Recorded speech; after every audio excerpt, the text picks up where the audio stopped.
Hi everyone. Today I'm going to be discussing Talismania in the Mansions of the Moon.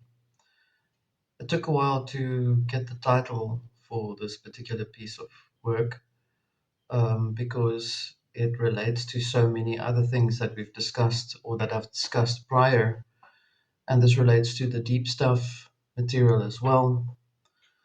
So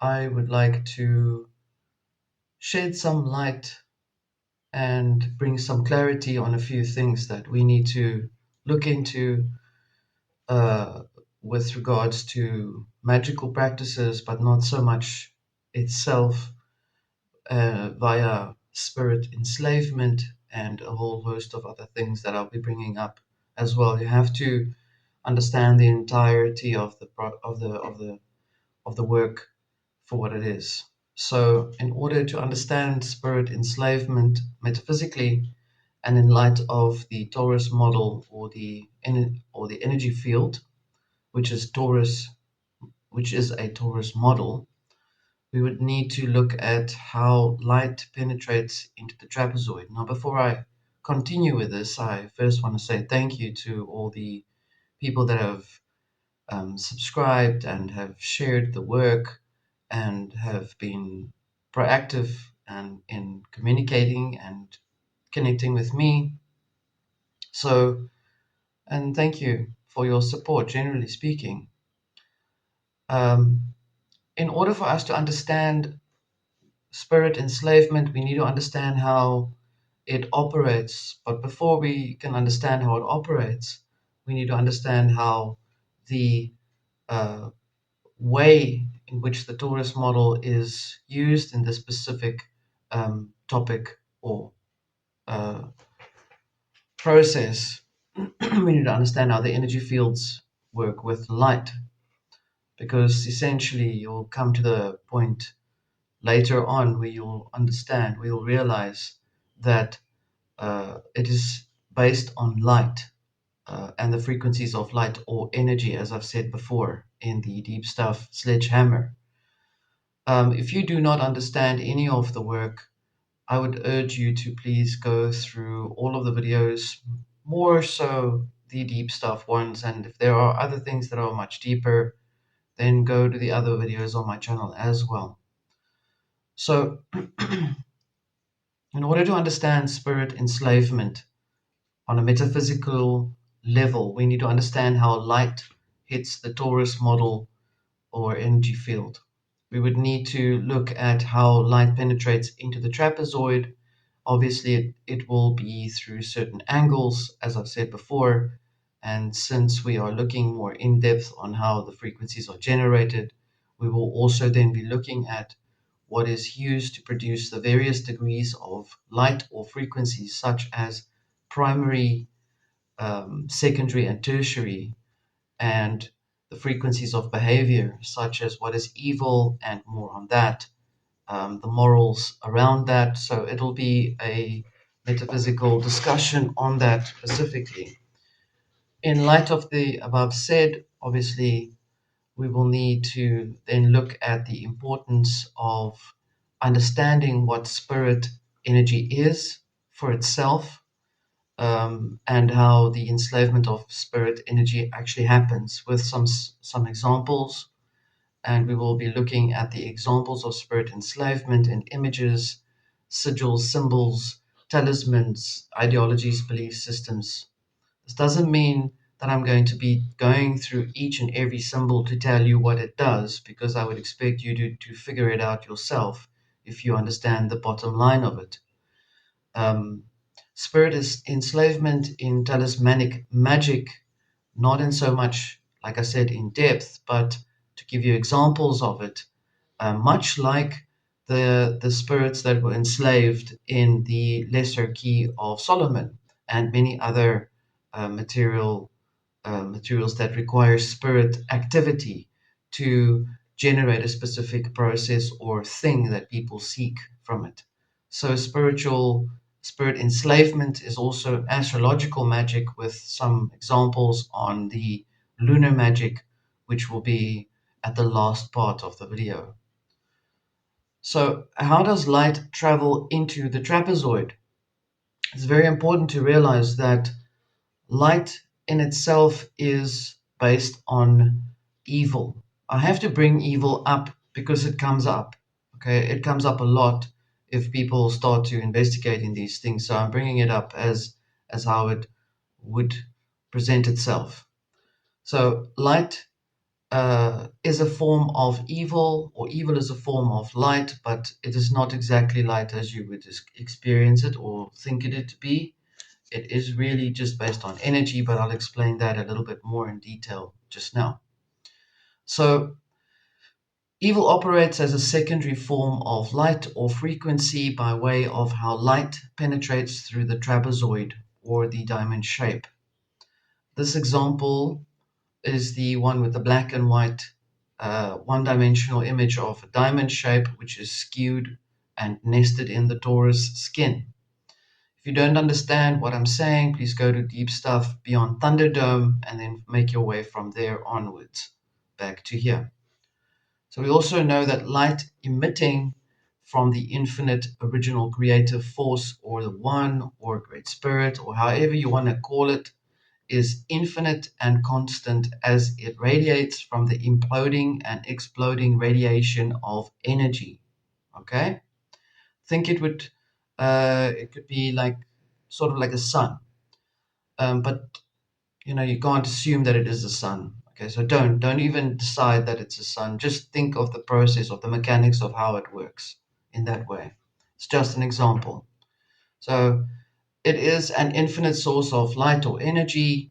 Light is energy and frequency, as you know.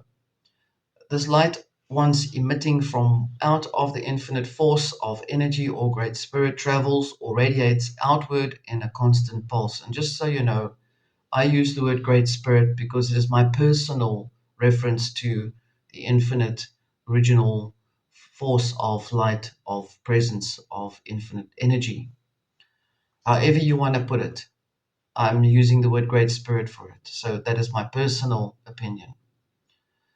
Uh, So the light radiates outward in a constant pulse, and this pulse is continuous, creative, and endless, and travels to an embodiment of what is and was once perceived as a world, before it became entrapped by belief systems by itself that created a torus field around the realm.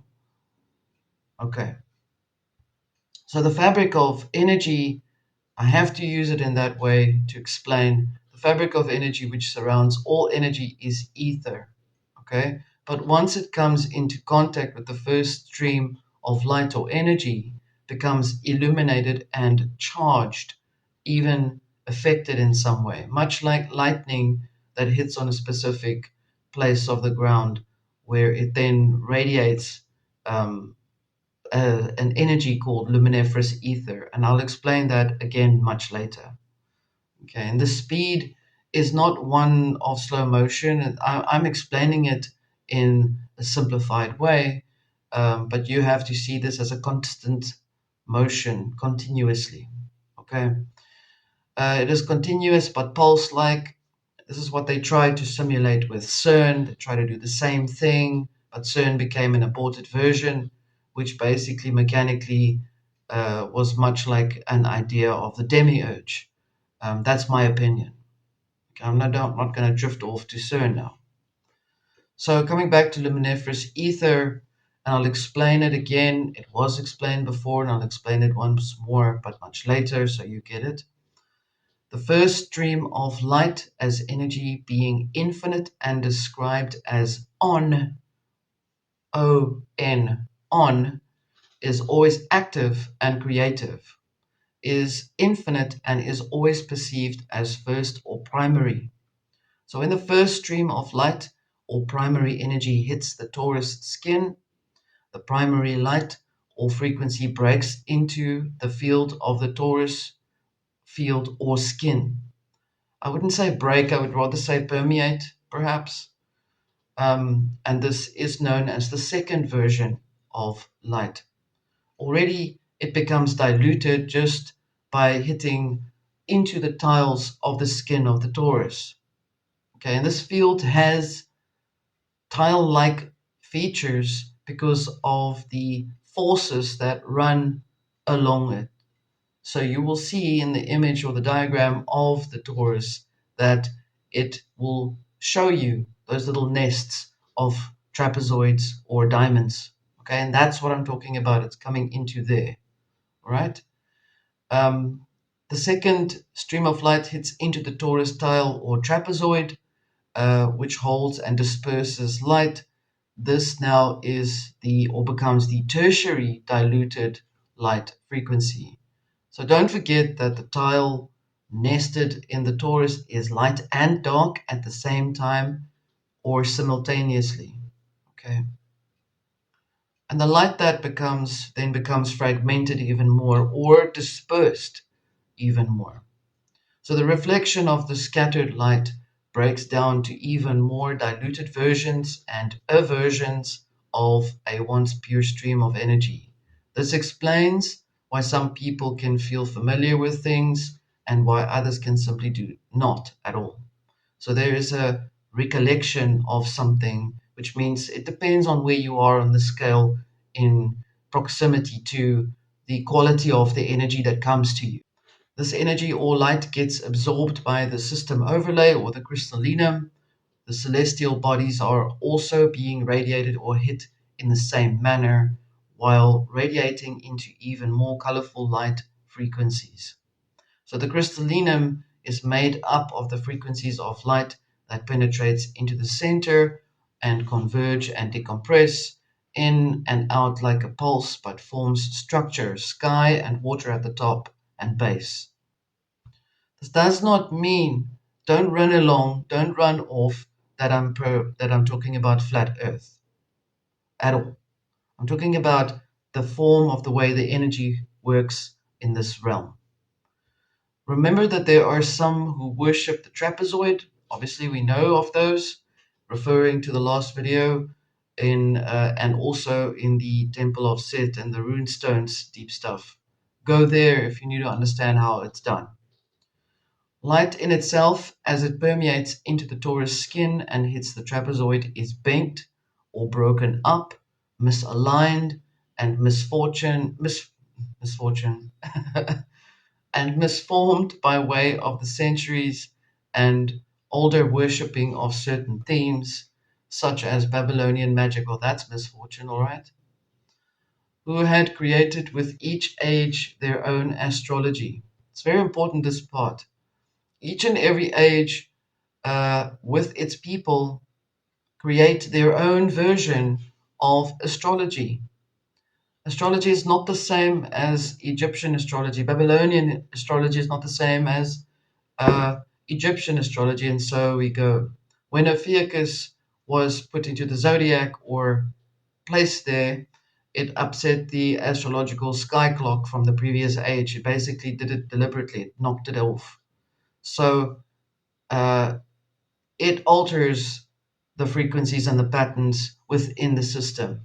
Astrology affects people in a very personal way. Okay, an ice age today is not the same capacity or potency as the same as the ice age from a millennia ago.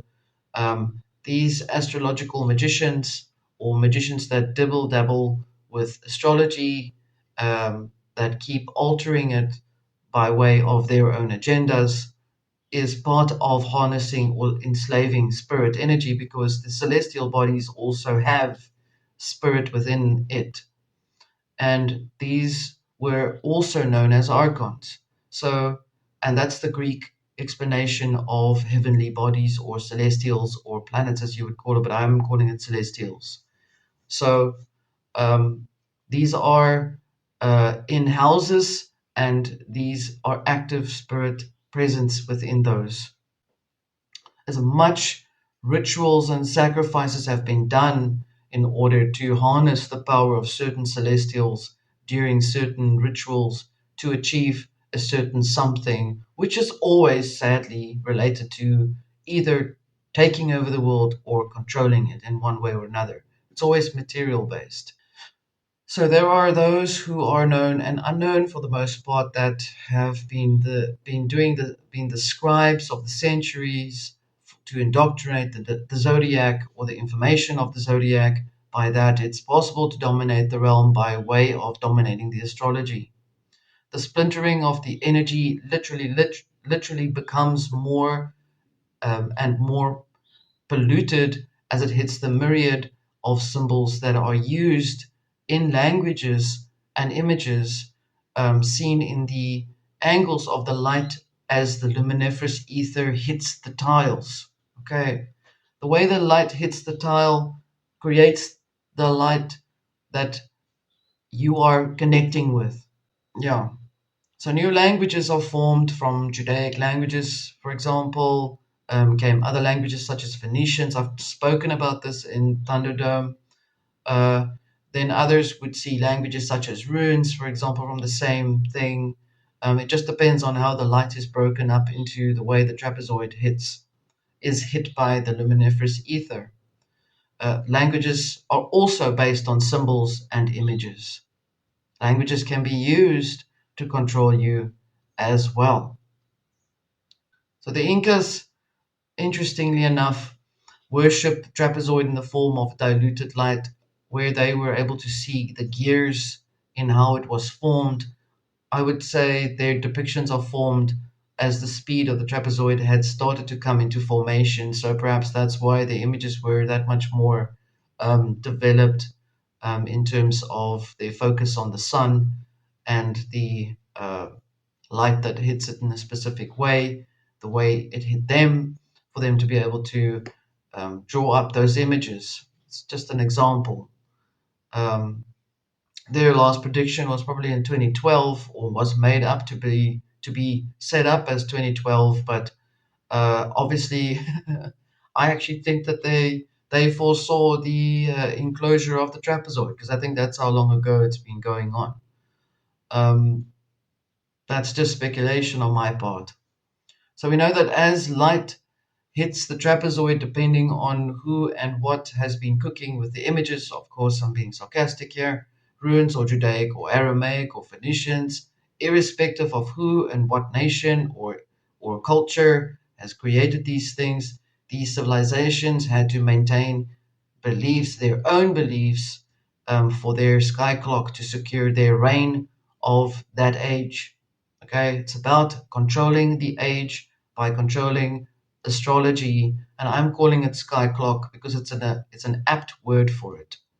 Okay, which means through hyper focus, they were able to use certain images to create certain patterns by creating in those patterns and images certain ideologies and beliefs to control a certain age. So all beliefs are essentially etched into the foundation of the trapezoid or tile, while symbols and religious icons and talismans and amulets, etc., and a shit ton of them are projected into the trapezoid to begin with. Okay, which projects into your reality. If you have the same frequency as it, you will radiate with that frequency. So if you are predisposed to being a certain type of personality, you will be connecting to a certain frequency of that light that hits through that trapezoid to you. So this is why it's personal and individual as well. So it's important to understand also how light becomes diluted essentially when it's during its fragmentation process, like I've said, and where you are in terms of the quality of the frequency that goes into you determines where you are in your existence. Now we will look at evil essentially as part of the discussion. It may appear as if it's like standing out, but it's essentially part of it as well. So even evil is a lower density grade or frequency of light because it is more scattered. Okay, it's caused by bent light or light that goes into it in a certain way, much like how ballerina how a ballerina's feet look like after she's bound it up for years. That's pretty much how it works. Nothing wrong with a ballerina, but her feet has been bound up so much her feet do not look the same as how it did before. I'll give it a little bit more detail in a bit. So the information must not be taken out of context, of course, as you know, and must be considered as part of a bigger picture, always with all the other pieces of information put together. That means I'm referring to the Torus model by way of the metaphysical exploration. And if you have no idea what I'm talking about, and I'll remind you again, please go to all the deep stuff videos on my channel. I would like to talk about evil and give you some examples of how light works and presents and creates evil, in a sense. Evil in its structure as a behavioral pattern is based on the form in which luminiferous ether hits the trapezoid. In the last video, I referred to the trapezoid as a diamond shape and the black and white sections in which it consists of, which means that this realm is based on a dual form of frequency of thinking, but relates ultimately to how the light in itself as energy hits it. On the mythology of the archetype of the devil, which I feel is also important because it goes synonymously with evil. As a mythological belief system, it must be understood that there is only one original creative expression in continuous motion that continuously perpetuates frequency into the existence of all living things by default. But then that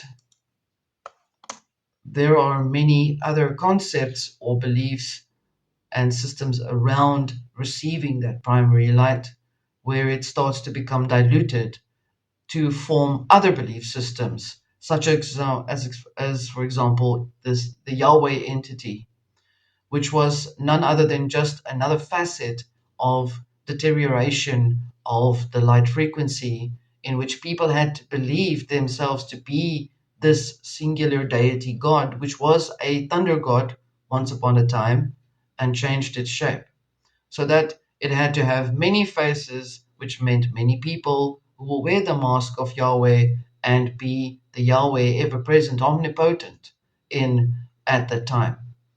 Yahweh is just one of the examples and one of the very few, one of the examples and one of the first symbols of light, which was documented in biblical scriptures as a type of God or deity to save the people. Okay. People have always been power hungry. They've always been trying to do certain things in a certain way. This thing is just no different than the other. Yahweh is one of the first symbols of light in angles observed in the trapezoid reflecting itself into the torus constantly. And I'll show you this image.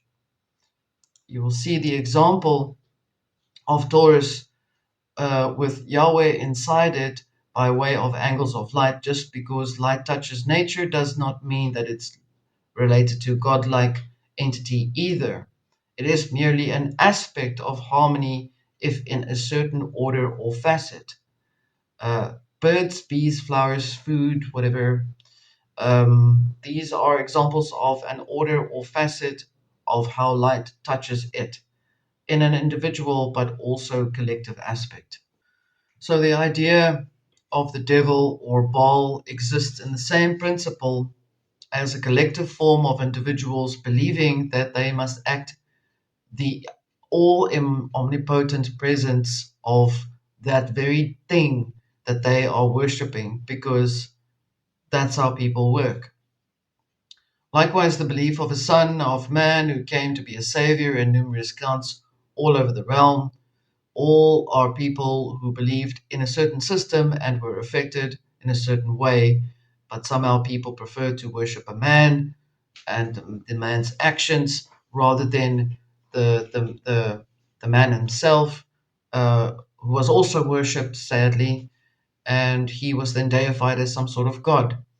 That this is what people do. If there's one person that stands out that keeps doing things in a specific way, and there's a few others that do the same thing, it starts to become some sort of belief system, and people then quickly start to go towards that direction where they believe in a god or a deity. So this is why there are so many gods and goddesses and deities and things created over the ages and still are, even more so now, except it's just in the form of technology right now. It is the same pattern. It is always going to be the same pattern unless man changes their internal consciousness. But then that's what it is.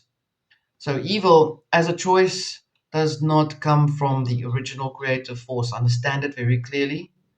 Evil can only destroy what is life and believes itself to be an adversarial destroyer, judge, and jury of the image of belief, namely goodness, love, etc. Evil cannot see the higher level of light as an original form, so it hits the reflection of what it thinks is evil.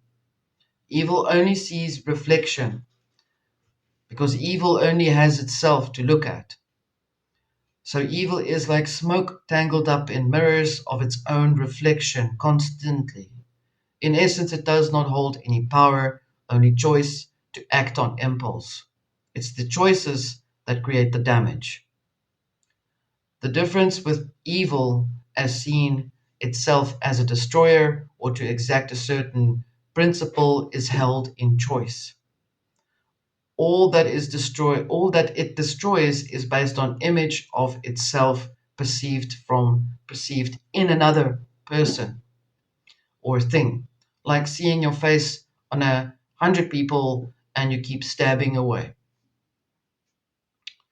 Evil is not death either. It does, however, have the choice to enact death if it believes it will free itself, but it never does. So it's perpetually in its own entropy.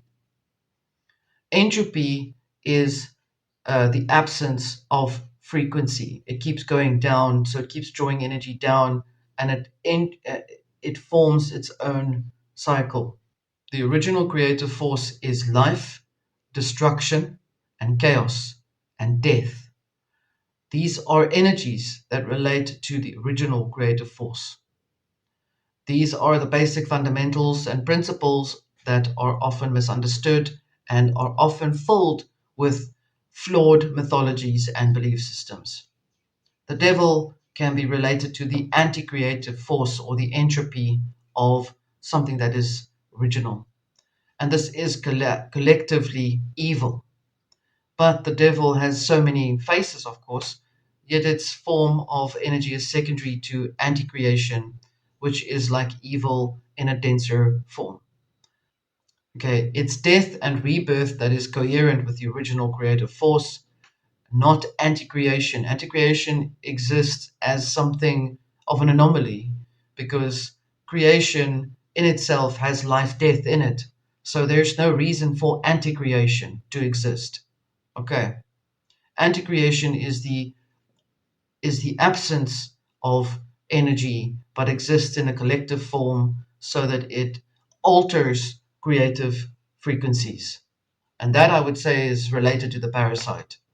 Okay. Anti-creation is also not the black hole. Okay, so don't go there either. So understand the difference between the devil and the original creative force. Um, that anti-creation is the opposite of life-giving and life-emitting and cycles. Okay. This is where the spirit of man comes in, of course, but I will give a little bit more discussion on that. Don't get confused like the Gnostics did, where they mistook the density of what they perceived as materiality to be evil, when materiality is only a medium in which creation takes place, or nothing would grow from it. So understand the difference between the devil and the original creative force. The original creative force exists as constant, eternal, and infinite, where life, death, cycles happen, chaos, destruction, etc. These are all part of it. But anti-creation, which exists as a state of entropy continuously, as an absence of energy, or not energy, absence of light, or the levels of diluted energy of light inside of it. So it is diluted, continuously diluted. Evil is collective based, which means because of the tertiary frequency in which light enters the trapezoid, that is diluted in a light until there is very little left. So the more light goes in there and the less and less it hits, the more it becomes diluted, the more it's twisted up. Evil has no other way to be but itself, and to look at itself as the main one of, for example, look at cults. There always has to be one, and cult followers, those who believe themselves to be evil or enforcer of the evil, or adversary belief structure, which they, of course, don't believe themselves to be evil at all. I mean, I've not actually seen cult leaders telling everybody that they're actually evil. They do not do that because they're so blinded by their own diminished light inside. Evil may be collective, but has a solitary existence because all it sees and obsessively seeks is a former idea or understanding of what light was by mimicking also its own reflection. So if you saw 100 people with your face, wouldn't you feel, a bit lonely, or you would feel enamored by yourself? It depends how you place yourself. I mean, you could look at narcissists in the same way. So why does evil follow its own reflection? Because diluted light has nowhere to land but into a solid density in which it leaves an eidetic imprint, which means a former memory of what was once something that represented to that person as good. It could be a mother's smile or a woman's touch or whatever. But because choices had been made to choose evil had become more and more diminished over time, chasing the phantom memory of something that was once good by exacting it by its own choices of evil, because it is impulsively needing to do that. So it would continuously seek out to create things to diminish that, but at the same time look for it at the same time. So it's in its own entropy state. So evil, yeah, if you choose evil, it had become more and more diminished over time until there is only a reflection of itself. A spirit in such a position has hardly any fuel or energy left to exit outside of the body. But if spirit of a certain evil person was fused with a sigil or a spell, then you're basically looking at a man with a strapped rocket on his back so that he could actually do something. That is that is what we're looking at. So evil becomes the adversary.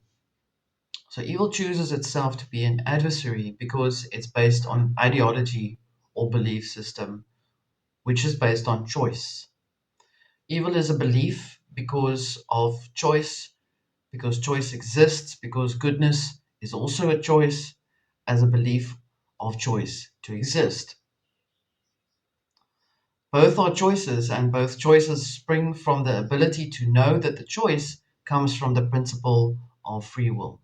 Free will is a principle, it is a description, it is based on that uh, that you can be used to act on a choice. In other words, an example here, free will is like the word food, okay? But choice means that you can distinguish the type of food you would like. So, choice is the action in which an idea or belief or sense is empowered or acted on. Adversaries believe that they empower themselves with the choice to implement evil in their existence, believing themselves to be free to do so, but says that it is done in free will, in the name of free will. This is how evil inverts the understanding of the concept of free will. Sadly, people do not understand and what they are listening to, what they see. Um, just like people on the other side of the spectrum believe that their free will can free themselves from certain situations or and then alternatively follow the greater good ideology because of that free will idea. Okay. So free will is not the magic word but choice is. Okay. People who deliberately commit evil deliberately know their crimes are evil because they chose it. In nature, we have to look at nature as well. Evil does not exist. Life, death, and survival exists in nature as premise of existence and evolution. Nature evolves as the stream of energy that touches it is projected into evolutionary cycles. That means seasons, for example. So, and humanity does not evolve, but humanity grows because the human is not an animal. Humans are unique in their individuality, they can be distinguished from nature. Humans naturally grow and become more and more aware, at least that's the principle of it. And evil people grow to become either more evil or they choose to change themselves or their ways. It's one or the other. In nature, we look closer at a predator and a prey. A predator in nature is agile and powerful in its own existence, just as the prey it hunts has attributes in the same capacity. It can be agile or nimble and possess many attributes to defend itself from the predator or protect itself against the predator, or it will fail to do so.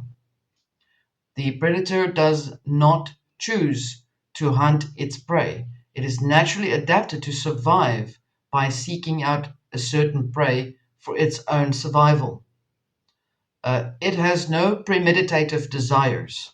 It simply hunts and kills its prey for food, for sustenance. While a prey can also escape the predator or it does not. So I would like to say people need to stop seeing themselves as preys and predators because you're not an animal.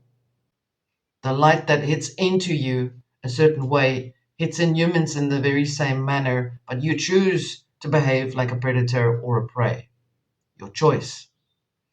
Yet evil predator in persons, the predatory behavior in persons are based on choices that are selective as well as very carefully stalking and doing all premeditative actions which require choice to investigate and look for that person that you want to nail, okay, or hurt or do something far worse to. So, in situations of moral violations with innocents or people that are seen as innocent, um, innocent did not choose or have a choice in how the evil person hunts them. So that choice for that person who became the victim or the innocent that became the victim was not there. However, the choice to survive, to be not there in the place of where those human predators are is always available to you. Okay. So in situations of moral violations, that is what we're looking at as well. In most cases, when innocent people are hunted or hurt, or babies, or even destroyed, there would have had to be another person or presence who had seen this and did nothing and chose to do nothing, or did not see that they had a choice that they could do something. If in case, or if there was no person available or present for that case, then that person became the victim of that evil choice of the other person because the evil person can also choose not to do it. Right. If a person is born with a defect, that is not evil.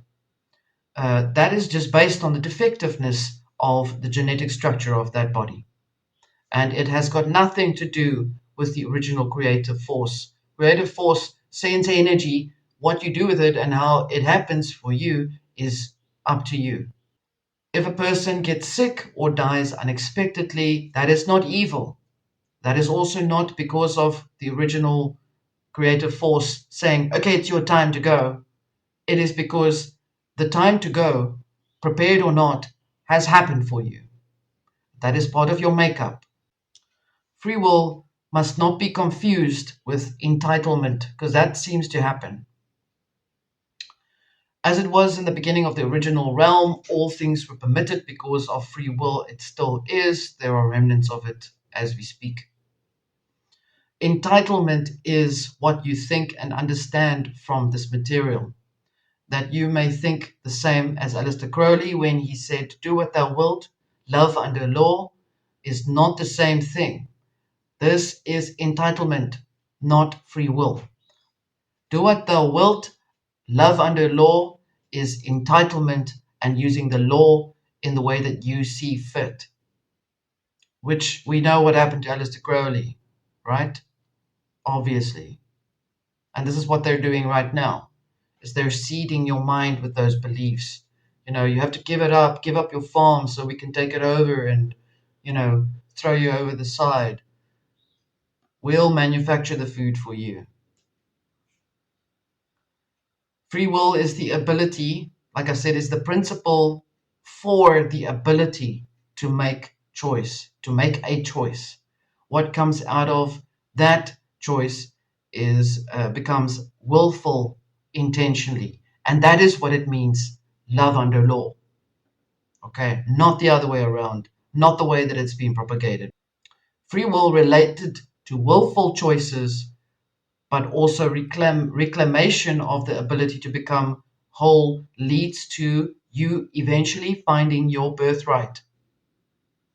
What man does with it is always a choice. It is again based on choice or actively making a decision for a specific result or purpose. So, judgment and perceptions are based on beliefs and ideologies. The trapezoid was not created by the original creator of creative force or great spirit. The trapezoid became created by those who were acting the laws, their own laws, out onto people. Like I've said, people of certain ages create their own astrology of what they believe they see, and that is what they use. They create a law out of that, and that is how they control things, and that is how people created the Taurus field, with the heart in the center as always being tormented by things all the time. A symbolic symbol for that image. There's always an opportunity for greed and influences where man seeks to enslave something. Have some. In order for me to have lots of money, I must go and do this magic X, Y, and Z of sigils X, Y, and Z so that I can have a better life. Really, that's the problem. So the more these fools create these things, the more they contribute to creating the torus field, making it work even more for them because they got little windows in it that they can use and do whatever they want. It's like looking at 20 different television screens and deciding which series you want to watch all at the same time. On the original creative force or great spirit, as I call it personally, like I've said, is life, death, birth, rebirth, unadulterated wisdom, undiluted, and indifferent to the human conditions. It's very important because it's a primary form of energy. So that is why it's undiluted, and you have to tap into it in a particular way so that you are able to achieve that connection. Life is supplied, choices are supplied. What you do with it is obviously what you make of it. However, when you work on delving deeper into your own spirit, you become aware of more than what there is to life. Obviously, there's a little bit more than just what you are experiencing. Because spirit, when in alignment with the essence of the personality present, a myriad attributes of love, views, ideas, thoughts, feelings, wisdom, knowledge, so many things that I can name up. The more you work with your spirit, the more you come in contact with that. The more you actually experience it. And there are people that have experienced this, and I experience it as well. Because spirit, when in alignment with the essence of the personality present, uh, allows you to have a myriad of attributes of love, views, ideas, thoughts, feelings, and expressions, and so many creative feelings and things flow from you. That is when you get more in touch with your spirit. You may even feel a living presence of omnipotence, love, care, protection, gentleness, kindness, because the only way towards the original force or great spirit is through knowing your own spirit, which is the way you should communicate, and then you'll get a response back. Of course, it also requires to fully embrace who you are and to also forgive yourself and to allow yourself to permit the sense of digging deeper to clear up any and all old forms of belief systems and things that may stand in your way in order for you to get to yourself. That is what it means to go into yourself. The presence of the original creative force is like that. It's like the way that I would explain it is the presence is like that foreign person or roommate in the community kitchen where you think and perceive to have been mute all these years, but you never really knew that this person was actually someone who spoke a different language. And once you started to learn to speak that language, the entire understanding of who that person is has changed, and your views on things have changed as well. So communication is a big deal. Communication in the sense of also allowing yourself to speak things um, that become different in the way that you speak. This is what it means to understand how to communicate, but you need to understand how to listen first. So you have to listen to yourself. What is within you first, who you are. And then once you've learned this understanding of who you are and you know who you are, you like this and you like that, then you'll be able to understand how you can communicate even deeper with your spirit. And once you tap into that, you're able to understand how to communicate with Great Spirit directly, which is how it works.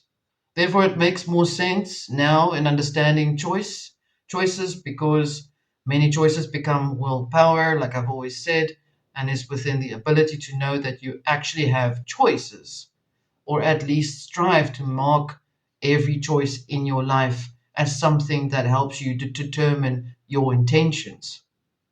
And the more you do this, the more you will sense, the more you will feel, the more you will see, the more you will experience. So when you accumulate all your choices, you make internally for yourself your own awareness, which becomes your reality. And then you can become even more connected to how you want your reality to be within you. More and more of these internal self discoveries help you to achieve momentum while you're using your choice to grow and become more empowered in your willpower.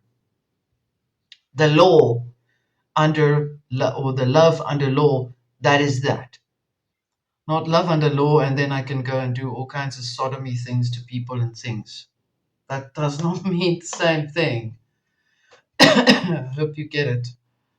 And when will is acted upon and become expert in seeing this small factor, because it always is small and almost hidden from you, then your will becomes your personal willpower. So evil inverts the idea of free will as a principle, like Crowley did. The idea of free will to evil is like something that they have to destroy or accomplish. Meanwhile, they destroy themselves because it's not about free will, it's always about the choice. Evil is opportunistic, but so is goodness and morality. Evil chooses to invert the idea of free will because it is unable to see beyond its own reflection of its own anti creation entropy state. And evil sees itself as an emanation of an already fractured, diluted light. Whatever little eidetic thing there was, it still holds on to that. There are also some evil who worship their own false light, like I've just said. Those that worship the former frequency of what they once knew, which is called eidetic, which means it's like memory that always stays there even if the thing is gone. Okay? Evil worships that as light for themselves. These who propagate their flawed light perpetuate then their own illusions and blanket it over people to follow in the same way. New Age people, Lucis, etc., much like a lanternfish, because it has got a lot of light to blind you with so it can chow you. The more you care about yourself for yourself, not at the cost of others or the self, the more you will find balance. The more you will find good things to come to you when you find your balance. It just is what it is.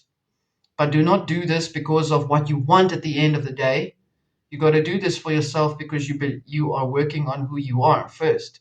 You have to feel that you are worthy of yourself in order for you to be able to go out there and then to go and knock at 100 doors for a job, okay, which is what I did, and have 10 of those say, yes, can you do this for me? Can you do that for me? While the other turned me down.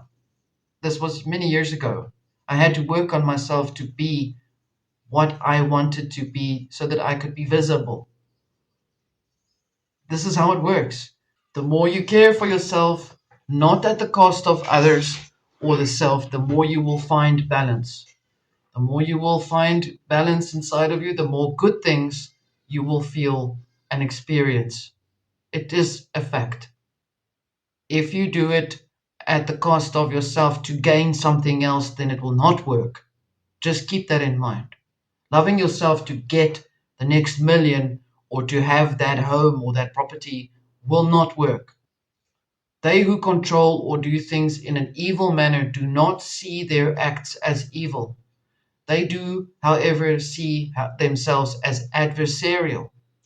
To be evil is extremely polarized.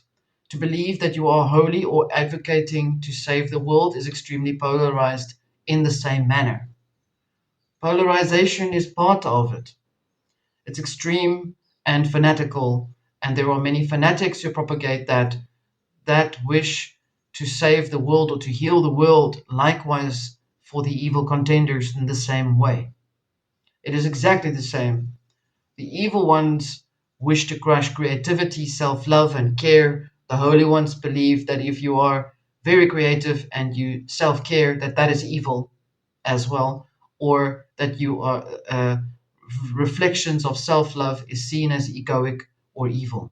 This is why I do not propagate that ego is evil, or that I even suggest that ego should be destroyed at all, because it means if you kill your ego off, the idea of it, excuse me, then you kill off the ability to survive, to exist within the realm, because it is out of ego that you are able to pull yourself out, your hand out of a fire if it burns you.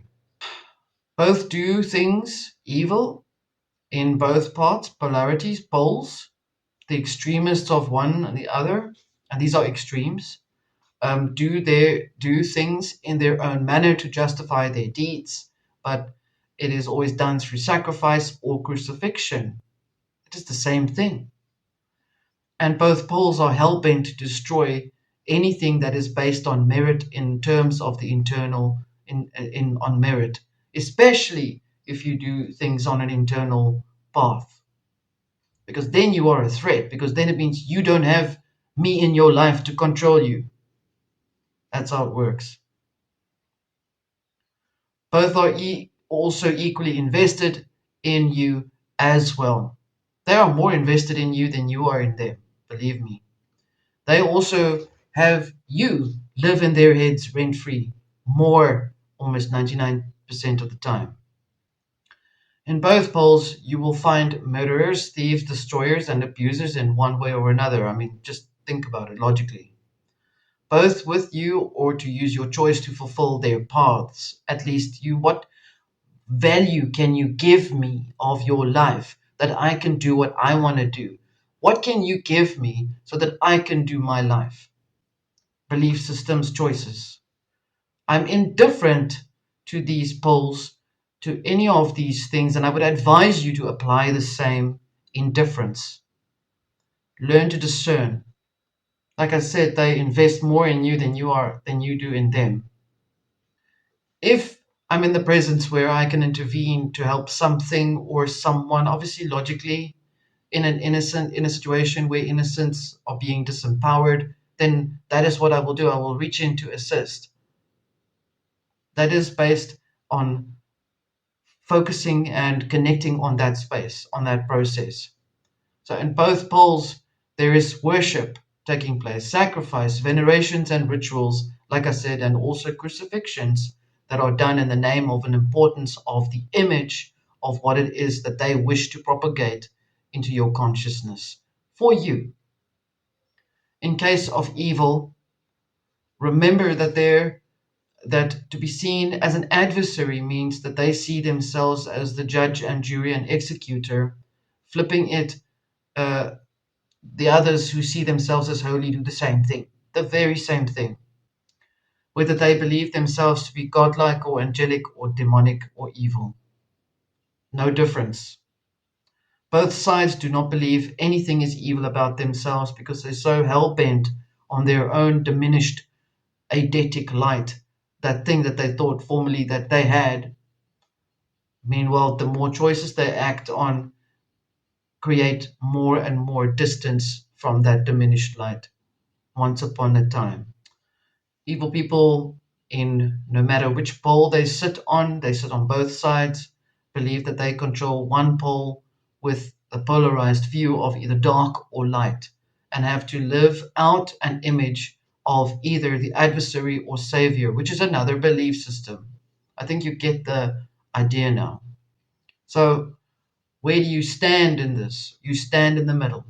You stand within yourself and who you are and what you do and do for yourself and those that you care for. You choose yourself always first, obviously uh,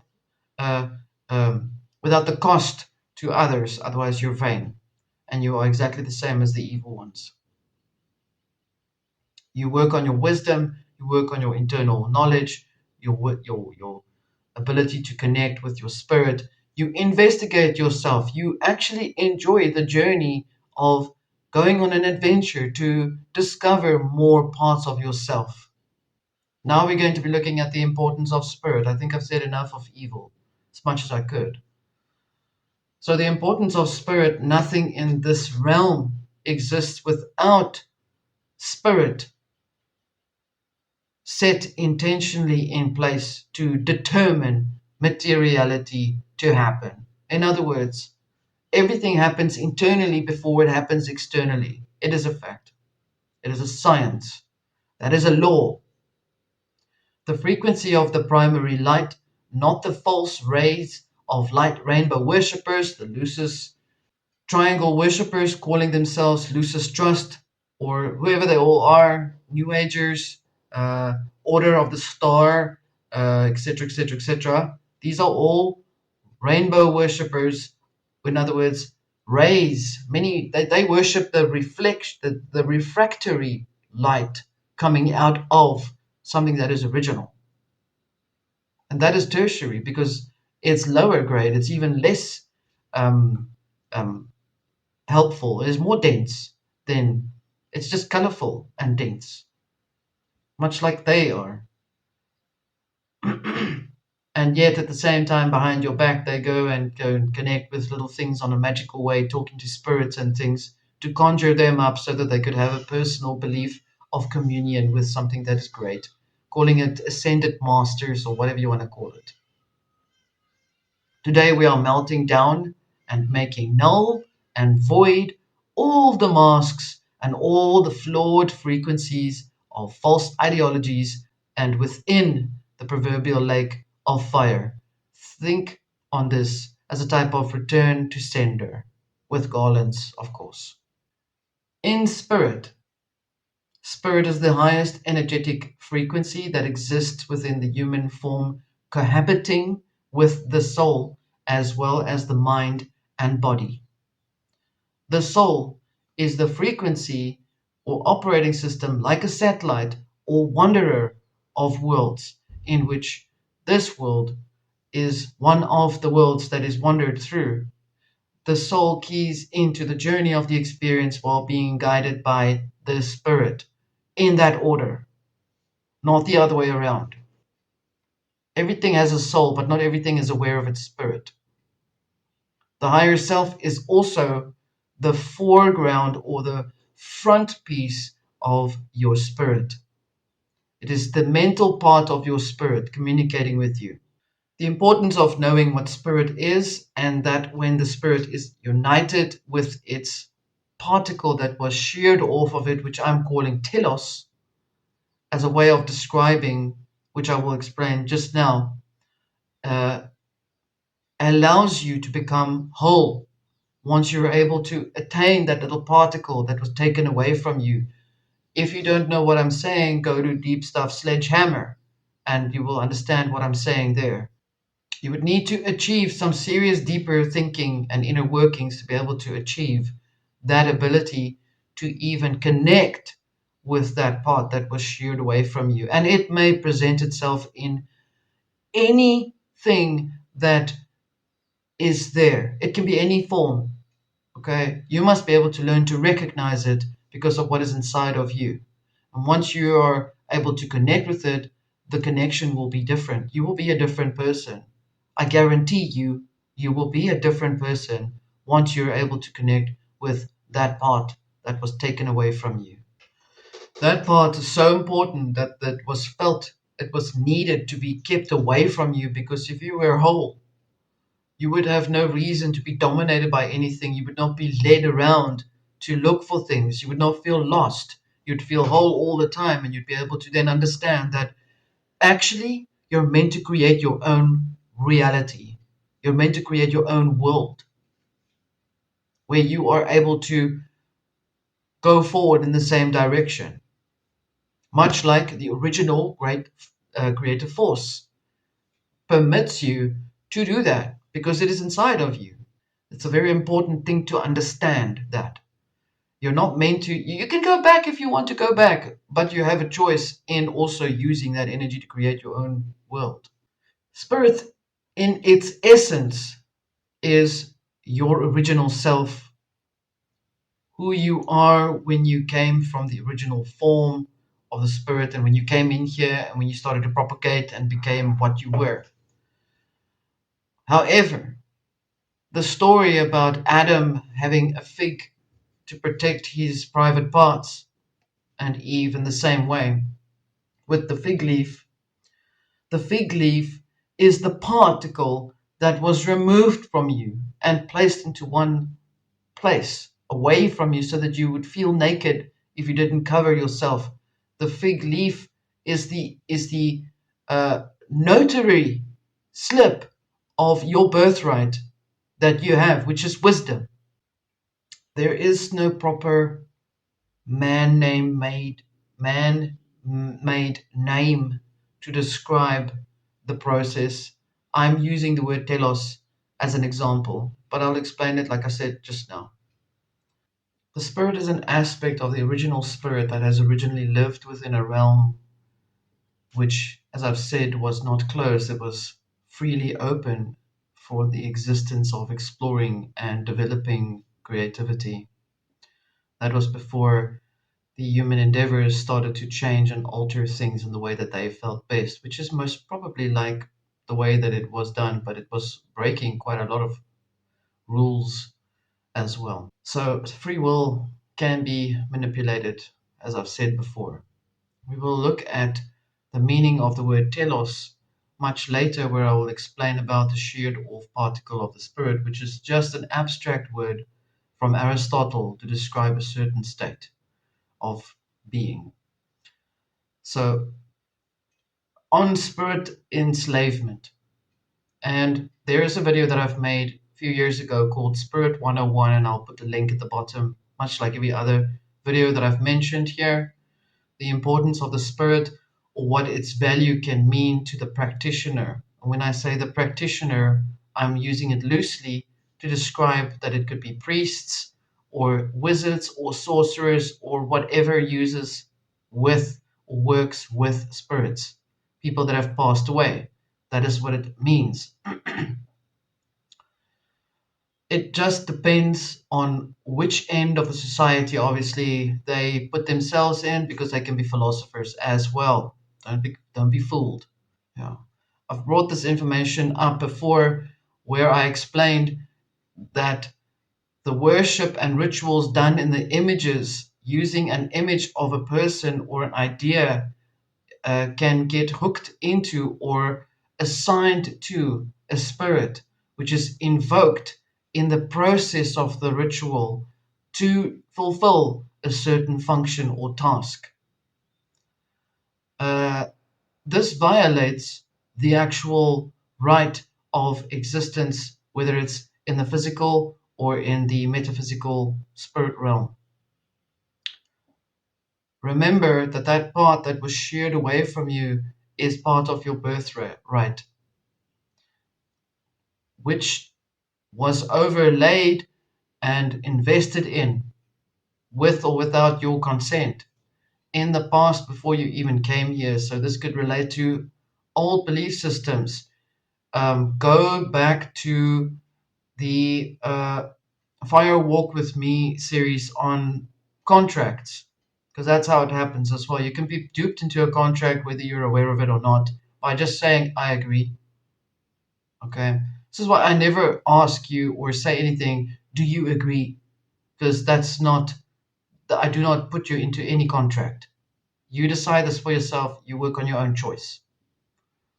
My focus is on the practice of utilizing and using a part of the spirit for a type of in a type of spirit enslavement, which has been created subsequently, a condition in which those very same practitioners have become lost in their own moral state of existence as well.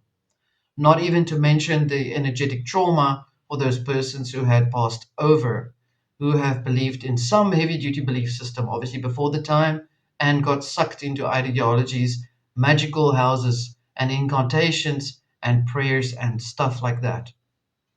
The following information related to the condition of the spirit and its roots of existence as once a living man or woman or child, whereby the most important practice is to harness the spirit of man in order to do the bidding for those who wish to enrich or empower themselves in this realm.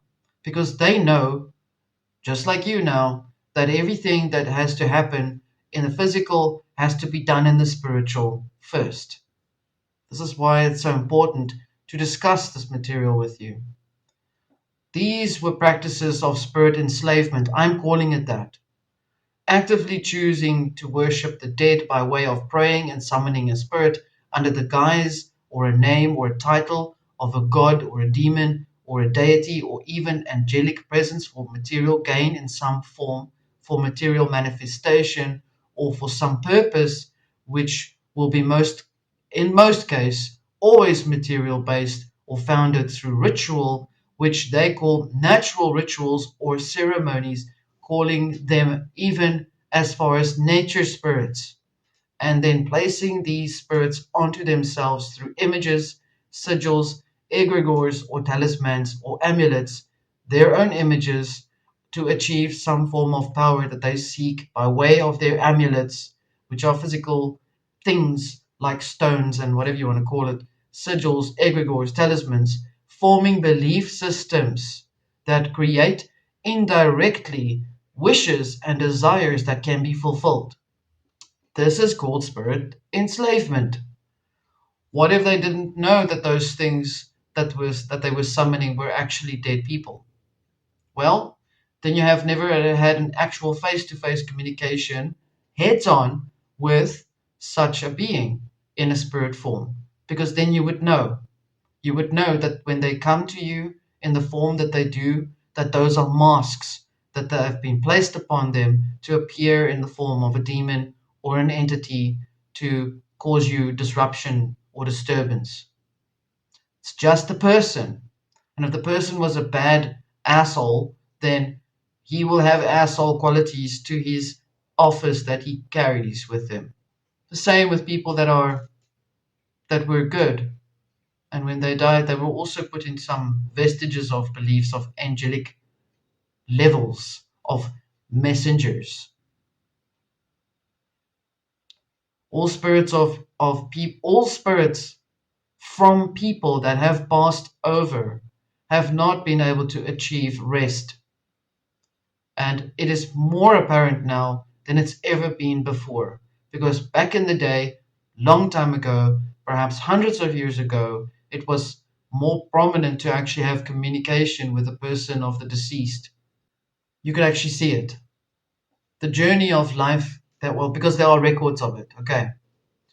The journey of life had been yours as best as it was ever possible to be for your life, to exist within a state of learning to develop yourself so that you are able to disconnect yourself from things that are around you. Did you choose willfully to come here? I do not think so, but we are way ahead and long past the point of uh, the stable doors that were meant to be closed. So, in the rightful manner, you did not consent, but if you did, you may not remember that you did once upon a time and a long time ago in another lifetime. So instead of how things are in terms of the way that the reality develops, people then go even into more of these things to try and enrich their lives. Because I mean, uh, jobs are scarce these days. Admit it. And you'll do anything to get a job so that you can feed your family. That is sadly a reality of of the realm as well. If you do not remember that you ever did that, or even if you say, I don't think I gave consent to any of these things, then I would urge you to remember that perhaps there's a part of you that you do not remember. So keep it in that way. The awareness of the material realm became the most important focus. Remember when I said to you that people created their own astrological controlling mechanisms to control certain ages. That is why things started to become more fixed in terms of the material realm, which in a sense also spilled over into people and them worshipping things outside of themselves. It's like I've always said from the very beginning, if you believe in the physical things around you and you give stock to it, you give a lot of energy to it, you actually lock yourself into that thing. That thing then it holds you in a specific belief system. And the more that happens, the more irritation started to take place. Obviously, all of the many things that happened, and the initial form from the light that it hit, it's still going, doing its own thing. It's just like beaming out there, and people are doing whatever they want to do with it. Has left people in a state of chaos internally as well. The realm then eventually locked itself down due to the intrusion of this particular new direction in which humanity had directed themselves in. I used to call it that the Orions came here, but that is part of it because there was an outside thing that brought that information in. So I will leave it in that way because that is what I understand. That is what I would call the blind parasite god, because people became blinded by their own views and vestiges in the physical material realm. The realm became locked down due to an intrusion, the intrusion similar to the belief of Sophia that created her demiurge, which is what the Gnostics may have picked up on at the time. And so too became humankind trapped in its own blind god beliefs. This is the Gnostic image of the idea in itself. And just because I'm referring it does not mean that I'm propagating Gnosticism at all. So Aristotle mentioned something called telos. This is where it's important to take note. Telos is an abstract word which I thought is a good word to describe the little part that was sheared away from you, um, in the sense where it means reference to the spirit particle, uh, because without it you feel lost. You always feel lost. There's always something that you're missing. You feel you're missing something and it's just never coming to you. Even if you've found everything inside of you, even if you've discovered all of the stuff inside of you, you still feel somewhat lost. And it's not lying um, or resting in the seeking of another mate in your life, or a friend, or a partner, or a whatever. It is about the the aspect of what telos means in itself. Telos is the ancient Greek term for an ending, fulfillment, completion, goal, or aim. That which makes you feel there is meaning to who you are and not to how you have lived. In that you have restitude, in that you have peace, and in that you have an aim and a sense of fulfillment when you are able to connect with that part of you. They do not want you to have that.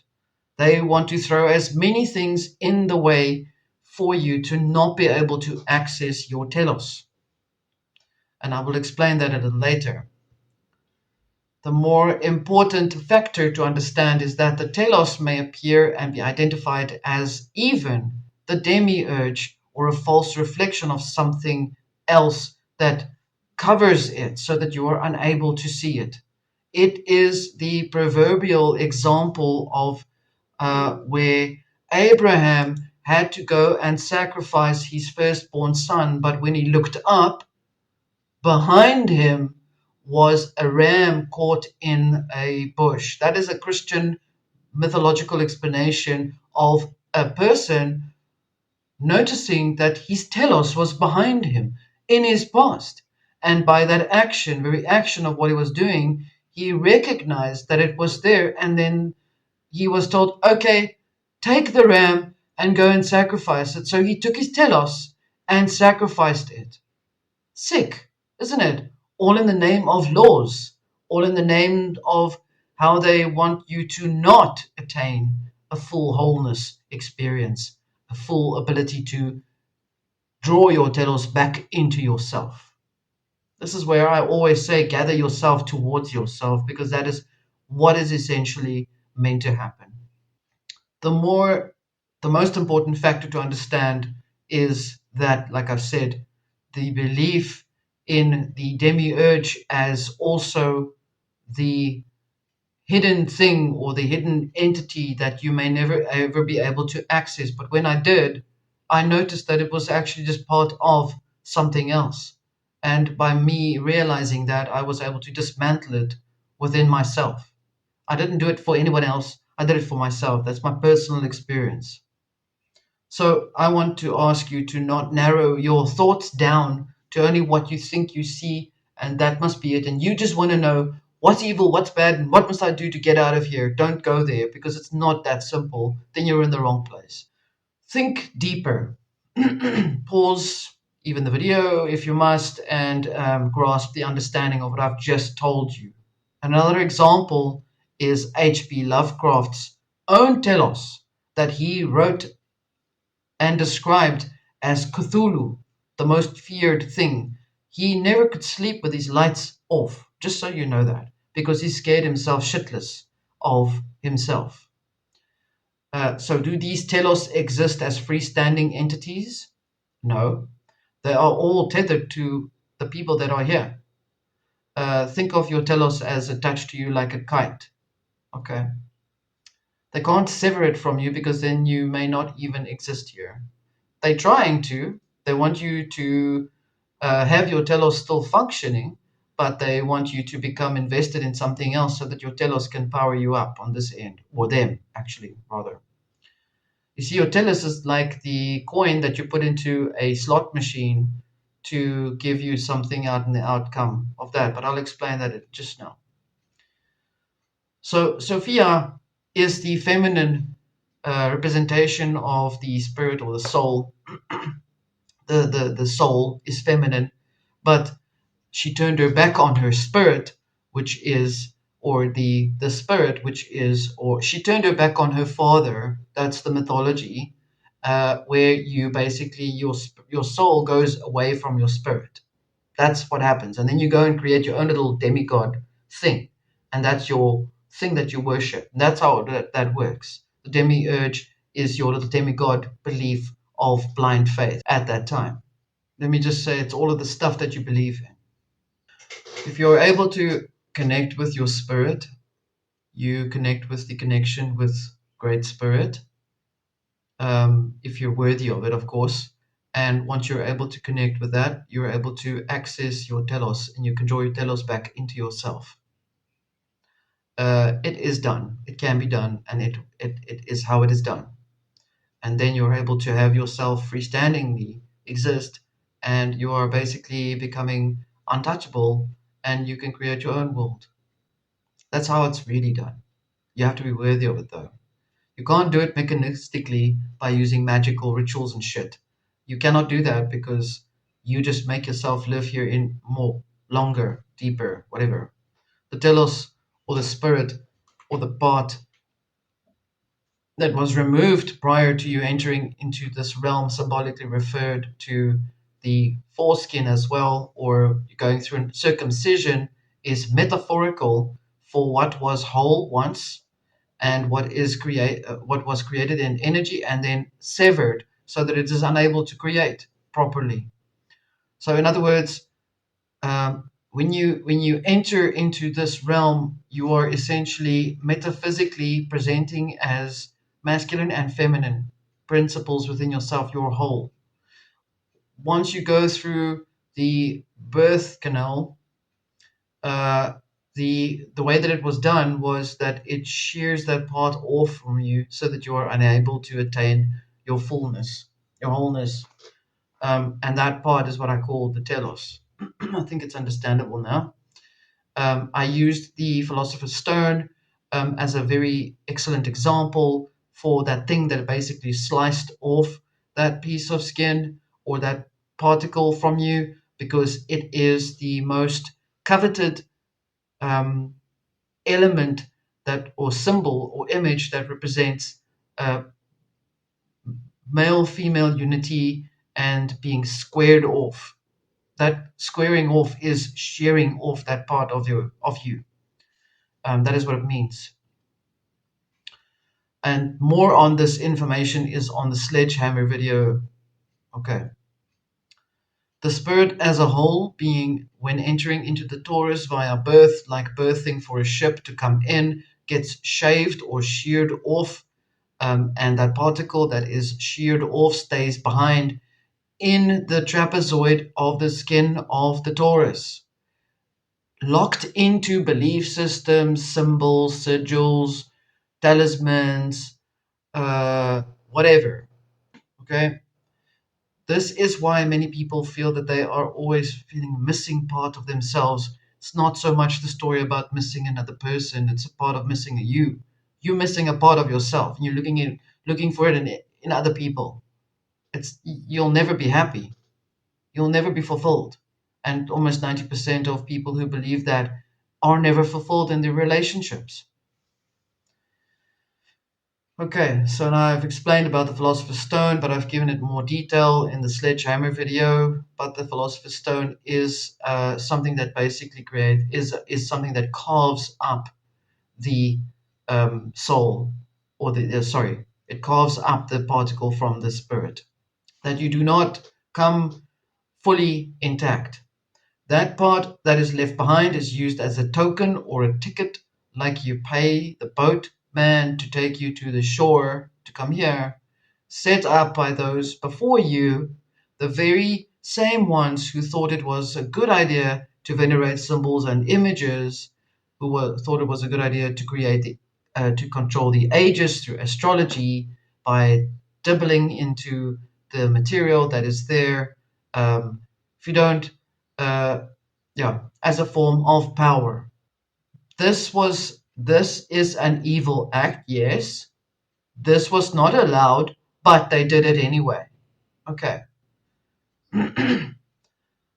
They can't create or do this on their own, so they need that particle to fuel their engines on that end. So I'm going to use an example, another one, where you look at excuse me, a bank. The bank can only function if it's got a certain amount of income coming into the bank. It has to have coins to run the bank. The bank has to run on coins. But how do you make sure that your bank can exist long after you're making sure that people invest.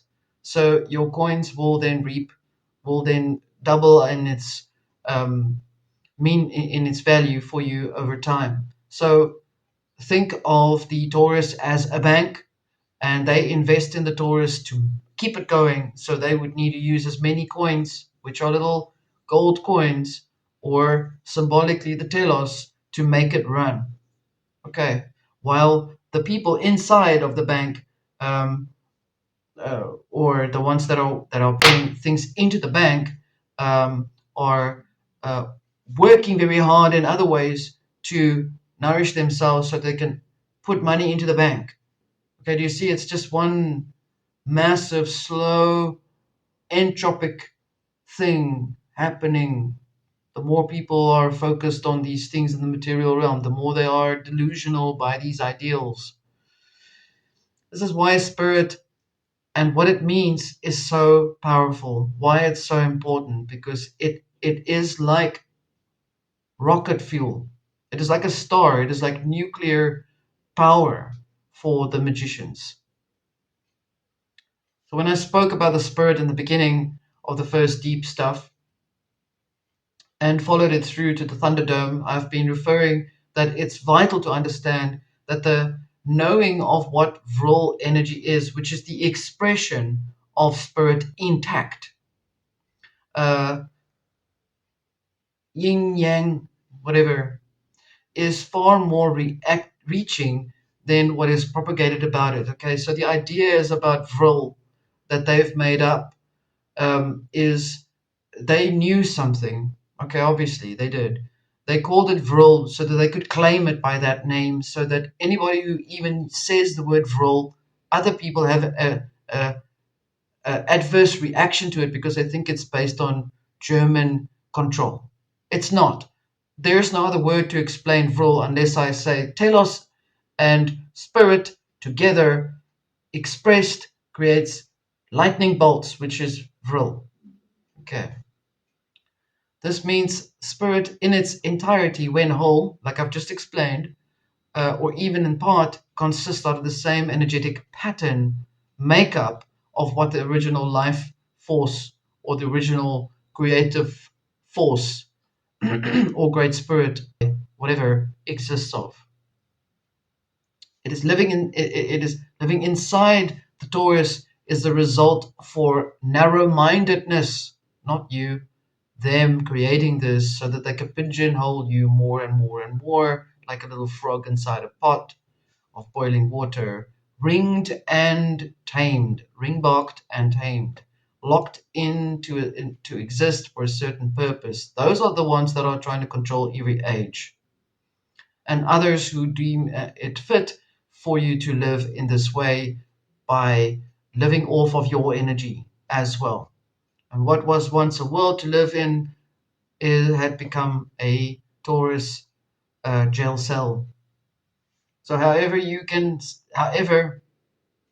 there's always a however, you are able to exit here if you follow certain protocols in a particular way. You can actually get out and come back in, and get out and come back in without being affected by it at all. You don't get in, you don't get you do not get affected by it. Hmm. There are some people like that can do that, that live in that way. Spirit, in essence, is like nuclear power to any magician who is able to channel or redirect the spirit during a ritual into a sigil or symbol or image or amulet or anything that you can think of. Almost 99% of all spirits, called demons or gods or angels or whatever, deities, are people that have been trapped in agencies. Demons, on demons, like I've spoken before. It was mentioned that demons are the most intelligent, which is true. I will also add the next part. All demons may also be mindless mob, but are most indeed intelligent. Evil geniuses or psychopathic, but these are all human traits.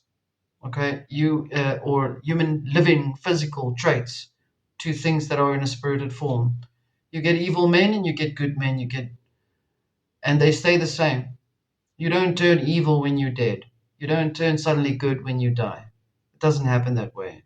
If you were a pig in your physical form, in your living life, in your living years, you will be a pig when you die. I don't believe all of these people chose this deliberately, though. I do believe that most people were locked into certain belief patterns and things before they passed away, so that has made their journeys in the spirit world difficult, and could also may have led them become trapped or captured by various necromancers, which are people that dabble in that which is deceased or died. So that makes the vulnerability aspect much bigger so that they can be used to be put into certain things or sigils or whatever. Um, it does happen. Demons, people are born out of ignorance, most of the case, and so are demons. I will call it as it is. Demons are born out of ignorance. People are born out of ignorance. No devil sat anywhere with a pitchfork and assigned certain demon qualities to certain people that have passed away in the underworld.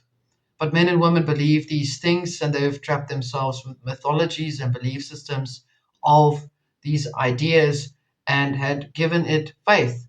And more faith they gave it, the more it became a reality for them because they, unaware of it, had created that for themselves. The more cruelty acted on another person, the more the establishment of creating a fracture and disabling the power of the spirit happens, the more it leaves the spirit rendered weak and is then able to be transferred into whatever sigil or belief system or house, even for its purpose. Much like, and I want to say this, which is off the cuff. Um, if you Before I say anything else, Beyond Thunderdome explains the whole idea about Vril more in detail, so I would urge you to please go there. Spirit energy is extremely desirable. It is almost every being is attracted to it. It's like light, like the mojo that got stolen from Austin Powers, funnily enough, that they brought that up in there. And they had associated that with the mojo, to associate that with sexual energy. But that is because spirit energy, if channeled into the nether regions, becomes sexual energy, which is how they create sex magic. It's how they work with sex magic to do that specific thing as well. So, spirit. Your spirit is not meant to go down there, it's meant to go up. Okay. And that's why I have explained before, and I'll say it again, that those who practice Kundalini yoga draw the energy down into the roots of their base so that they hold their spirit trapped in the basement, literally, for sexual energy, sexual power, to get more money, whatever. Sex magic goes hand in hand with channeling spirit into money for money. Okay. And that is another form of spirit enslavement. So during rituals where there is a drive to capture the essence of life force from that which is sacrificed for a purpose in the same manner, even in macabre form of draining energy from your spirit. This does not always relate to physical rituals. It can also happen on a mental or spiritual manner where they can sit somewhere in a room and they can chant your name and tell you and call spirits to take you out, and that's what they do as well. So they want those things to happen because they want to have your life. They want your blessings as they perceive you to have blessings, your whatever belief systems that you are perceived as that. So they wish to have that. Then they do that. They draw spirit in to um, take you out, and it happens. You get people that are doing that. What happens to them when they die? They just become part of those spirits that are being channeled by the other sorcerers again. So there's no difference in that. They don't have a chance to actually get anywhere because they've drained themselves in their entropy state of diminished energy. of light. So nothing exists without the power of the energy of the spirit connection and understanding it in its fullness, like I've been explaining all this time. There is a great deal of invested focus on financially ascertaining through blood rituals and magic to accumulate the most wealth, to control the realm, to have wisdom, to have creativity, and to cause, and while this causing harm to another, which they don't care about, as long as it's going okay with them. Using various techniques, like I've just mentioned, but majority, as I've said in my last video of the lesser key of Solomon, the ring is broken video, please find that. The spirit of the deceased is used to incorporate into sigils, magical incantations, images, ideas, beliefs, amulets, talismans, even in astrology and in many other forms of energy workings. Talismania. Here's a quote from a book which I am unable to do a review on, and I don't want to actually. I've just the book is based on talisman magic. It's called it's a quote from author uh, Buckland's Complete Book of Witchcraft. Today he writes, quote, today's modern society with its continual need to progress, its high pressure, stress and constant competition is one in which the amulet and the talisman can find a natural niche. We have come full circle from Paleolithic times when the world seems overly complex. Like, how was it more complex back then? Anyway, at that time, primitive people incorporated symbols representing the powers of nature into talismans, which is incorrect, that they could use to protect themselves and give them the confidence to carry on. Confidence. Today, there is that same need in many people using modern talismans. We can bolster our courage and reinforce our confidence to fight the competition and run the rat race of super civilization. End quote. They believe that magic will obviously make them feel more civil and superior, so that's why they are pushing for the super civilization or super rat race, so that you can become some sort of ubermensch while using magical practices. So that's basically it, but that's still spirit enslavement, like I've just said. This is why I'm so against magic and explicitly explain that metaphysics is not about magical witchcraft crap. I even write it in my about part. It is not about magical cuck. Okay. Metaphysics is the highest science of understanding spirit in all form and in the way of reasoning it. I'm not here to discuss magic and the taboos, of course. We can be busy then for years to discuss it. I'm here to explain that almost all magic done with an entity at the receiving end, or hymns sang to such an entity, that you better be sure that it is not just some dead Joe soap. Because there's very small percentage of entities and beings that actually exist that have not been physical before. Okay, it's a very small percent. If magic didn't relate to some entity at the end of the incantation, sigil, or prayer, then why is ritual always done repeatedly to invoke such an entity and always done with great sacrifice? Why is sacrifice needed? Sacrifice of what? Of who? To get that? Do you know how many of these practitioners are actually scared? Yeah, you probably do. They're very scared of the shit that they do. They don't sleep with their lights off at all. They live in big cages underground so that they can carry on doing their things while having lots of people around them because they're scared of the dark, because of the shit that they do. It's time that's not happening anymore. That's being exposed. That's being lit up. And the more they are lit up in seeing that light frequency inside of them, which is thanks to the luminiferous ether pumping into the system right now, um, opening up a lot of things and evening out the playing field so that people are aware of what they're doing. You're your own judge. In a rudimentary fashion, such A good example of spirit enslavement in a projected form relates to the person who decides to burn a flag because of some belief system, and that he thinks that the flag is a representation of someone. It always is about someone or something, and the flag is then actually a talisman. And burning this flag is the act of ritual making the statement true for that person. This is also called a ritual. Burning an image or eradicating an idea or belief system because it reminds you of X, Y, and Z is a ritual. And these are acts by themselves that reflect choices when intentions are made in the image for the purpose to gain from it.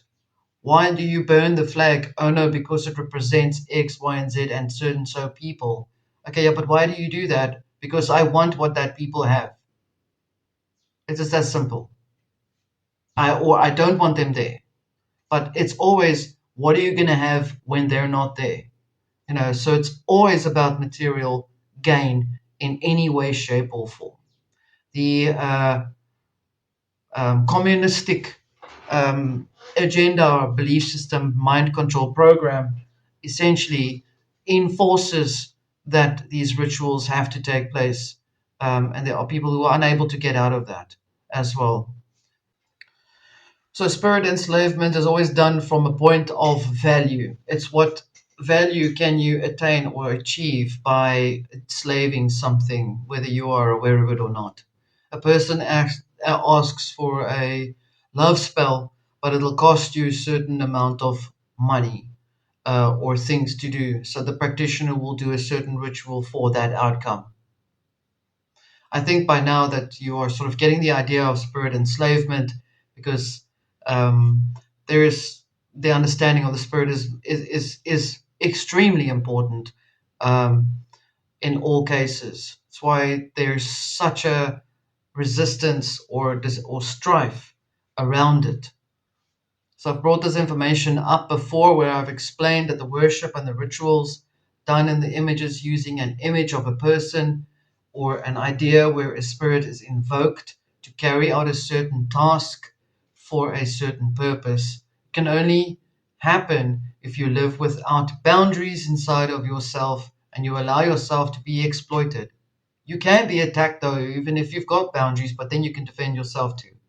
The sheared off spirit particle or Telos is the collateral coin for the boat as you berth into the harbor for the service rendered in this realm.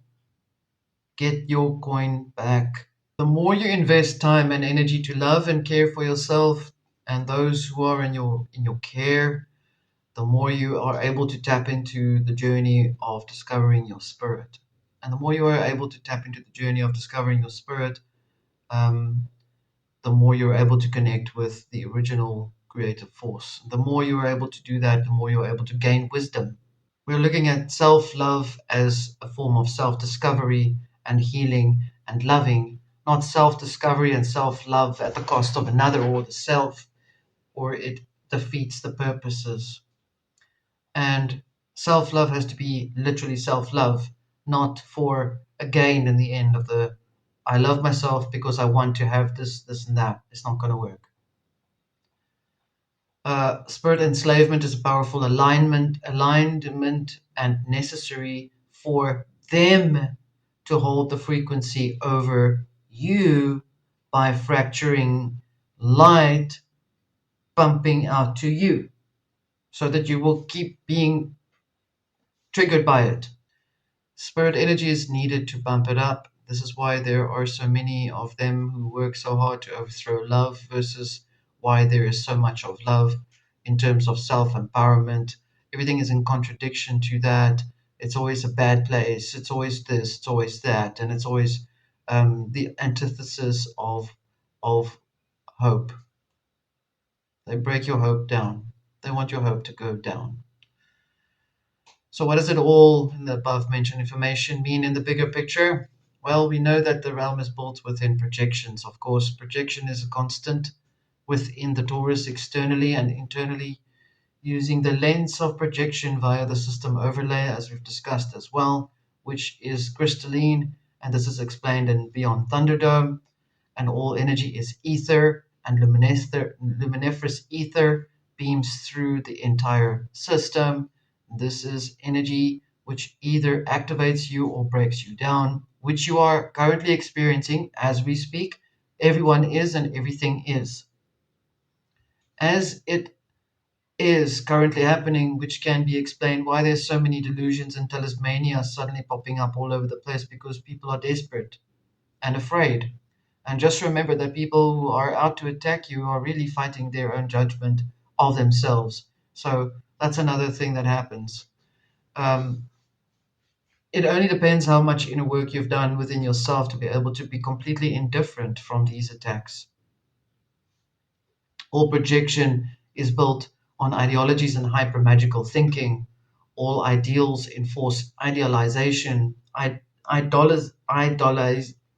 idolatry, mirror, mirror on the wall, etc., etc., etc. Through the essence of the spirit within nature, also luminiferous ether penetrates and breaks through the crystalline ceiling and penetrating into this realm where you live, uprooting and stirring all energy of life for impurities to come up so that it can be cleared and clarified. And so if you were connected within yourself, you'd understand that all of this jargon that they're spreading around about the new world and a new 5D and a bullshit is all baffling for the brain because they don't understand themselves. So when they're spewing all this nonsense, understand that that is just impurities coming out. Those who focus on the internal are not affected by it. They may not even be aware of it happening even around them. It's it's a life death situation for some though, but others may even find it very draining for them, while others are completely going through everything, connecting with the internal spirit and unaffected by it. The importance of knowing what your sparkle is to you is only revealed to you. You'll only know that. Only you know how to recognize that when you connect to all of you. I'm not going to be able to tell you what you should connect to. In the final aspect of this realization, be mindful that there are some who will try to get you to lose power, lose your awareness of it, try to keep you distanced from connecting with your spirit. When you suddenly feel as if a big as a like a bus has hit you, then you know for sure that they've been trying to track your energy, which they seem to be doing quite a lot now because they're afraid. If one of those telos comes back to a person in this realm, it literally can actually overthrow the entire system. It's that powerful. So this is why they don't want that to happen. And a lot of the others are fighting in every delusional manner in which they are. So I will now give you the example of astrological sacrifices so that you get an understanding of where we're going with this. So, because of the belief of control as a belief from the adversaries who they are and which pole they sit on is irrelevant, sun or moon, they are all corrupt to the core. They actively do this to uncorrupt themselves by using people that they think are something that's worth connecting with to fix their corruption inside of themselves. There are those as well. There's a metaphysical reference to controlling the illusion and by way of controlling the narrative in detail. That's what the narrative control means. To give people things to believe in so that they can perpetuate certain motions to take place. And that is part of controlling the spirit of the deceased as well by creating like they did, the lesser keys of Solomon and every other version and a version of that book. Spirit, in essence, is, like I've said, and I'm going to say it again, very powerful. And it's much like the essence of a star. And I've said it's like nuclear. And I've said that the expression of it is vril. And I've said that the expression is because of an alignment in your heart, in your understanding, in how you are with connection with Great Spirit. And that is it. That's the whole thing. And the more corrupt you become, the more you lose the ability, the more you lose parts of this, more and more and more of it. and until you become completely um, petrified and atrophied in your state of what you think. Oh, back in the day, I used to have this light, and I think I still have it glowing. So yeah, type of belief system. So energy creates energy. That is why all of this is happening. Energy creates energy. Unless you are void from mostly anything, you are unable to recognize that. I'm not talking to you. I'm speaking to those that are aware of the whole thing. Um, Sacrificial lambs or goats, the same thing. Yes, definitely. Sacrifice in the name of the image is a video. It's a link there as well. This is why I keep saying and why I keep bringing it up that that's happening all the time. This is why there is such a fear-driven drive to expose this, to stop the exposure of this. There is such fear to stop the exposure of these sacrifices that are happening. It must be understood that when there is a group gathering in the name of an image, it is the gathering of a belief system. It doesn't matter what the system represents or the image represents to them. It's simply yet another person who has wanted to bring in another idea or a belief to become birthed into the discussion. Um, and often with these type of gatherings, as you know, a lot of sacrifices take place for certain purposes to develop, to happen.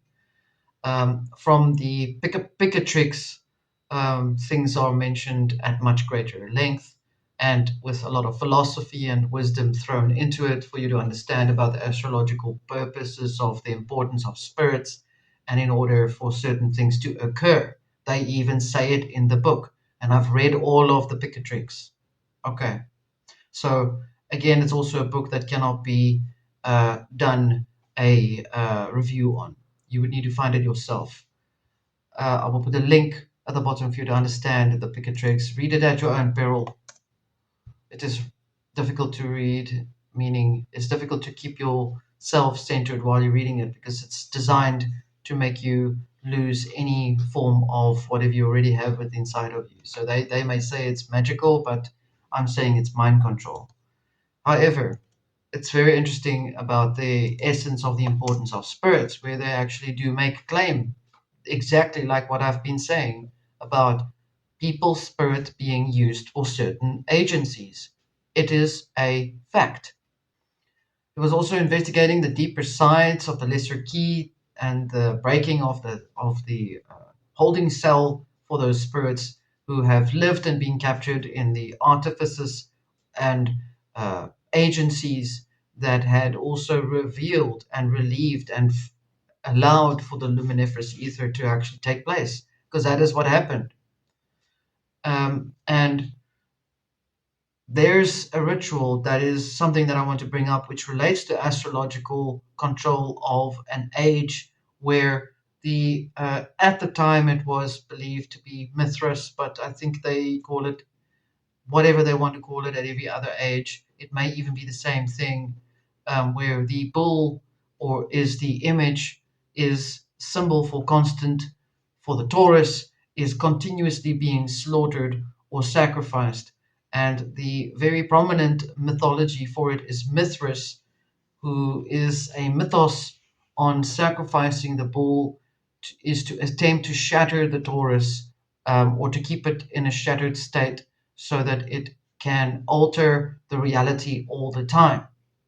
In other words, if you sacrifice the Taurus, the bull, the Taurus, the bull, then you alter time and you are able to control astrologically the age.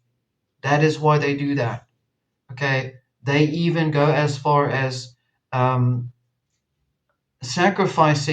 the same thing using props such as people and children and things and symbols to uh, venerate or to address a particular narrative that they want to have play out by using celestials, which are like Pluto or Mars or Venus or whatever, or Taurus, even the formation which creates a house.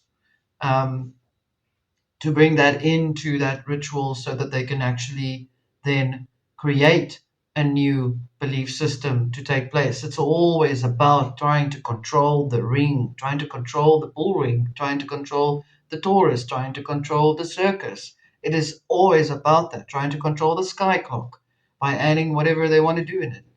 It is not permitted. Let me say that again. It is not permitted, but they are opportunistic. Do you think that they're not going to do that because it's the way that they are? They do that. It's like you're trying to ask me to explain to you why that person has done that evil deed, and I will tell you because he chose to do it. It doesn't mean it's right, but he chose to do that. Okay. It's up to you to decide how you handle that, how you deal with it, and how you step around that shit. Don't get stuck in it. This leads us to the next thing, very importantly, and this is why there's such a heavy focus on celestials as being part of rituals as well. And here is a site where I will read for you from only the first parts so that you're able to understand the importance of the rituals. A very, very prominent um, very, very prominent material that was written in 2015 on October the 8th was about the Picatrix spirits of the mansions of the moon. Wonderful. It's another Solomon's keys. I mean, we've just broken the ring for the sun pillar. Now we will be breaking the pillar for the moon by addressing the following material. The mansions of the moon is a concept that is once again talking its place. I'm reading from the website. Their grammar is terrible. I'm just going to read which is a quote, which I'm citing from. Okay. It's the list of each of the mansions and the qualities of the spirits of the mansion, depending on the phase of the moon, which obviously lasts 28 days, every 28 days. This list is taken from the Greer and Warnock translations of the Latin Picatrix. As the moon waxes and wanes, the spirits of the mansions of the moon become at turns beneficial and also wrathful. There is a lot of material here that is in the author's words, ripe for experimentation. Notice that. So, the Picatrix spirits of the mansions of the moon, and the first line, and I'll only read to you roughly, I won't be reading everyone, but there's 28 of them. Let me see. Yeah, that's quite a lot. Okay, let me read it for you. Let me just touch on it. I want you to read it on your own because I don't want to give them any power. In fact, actually, reading about it and discussing it with you brings it to the surface so that it can be dissolved and made null and void. The first mansion of the moon, so and so in Aries, is called Alnut. The angel of the house is Geras. The peaceful aspect of Geras is beneficial and also effective for administration of medicines and traveling safety. And then the wrathful side aspect of Geras is watches over discord between partners, causing servants to flee and killing. How's that? How's that? Then number two, second mansion is called so and so Albertine. Uh, the angel of the house of Albertine is Enidil. Enidil is peaceful, presides over the digging of the successful wells, finding hidden treasures, planting wheat, and moving anger. Then Enidil can also be a nasty, wrathful little fucker because he presides over destroying unfinished buildings, enraging men against each other, and improving the incarcerations of slaves. So I hope you understand that why I'm reading this to you is the same way as the lesser key, where these agencies, essentially, as you can see on the site, are basically um, houses or agencies for spirits to perform for the archetypes or the symbols or the images of those names of those houses. Okay, there's 28 houses, and each house it has got a label on it that is the name for so and so to do so and so things. And a person that passes away let's put you in this house. Let's put you in that house because you can be the spirit for that house. Okay, that is why I am telling you that that is another form of enslavement that is basically going to be broken down as we speak. It's going to be a lot of triggered lunar worshippers that will obviously give a lot of rage on this information, which is interesting. Then you'll see who they are. So the third one, number 3, is talks about Azariah, who is also Anansia, who helps with the acquisition of good things, but then also hunts successfully in countries and is in control of alchemy. And Anansia also incarcerates captives. Then the fourth one, the mansions are related to houses or agencies for spirits to be in.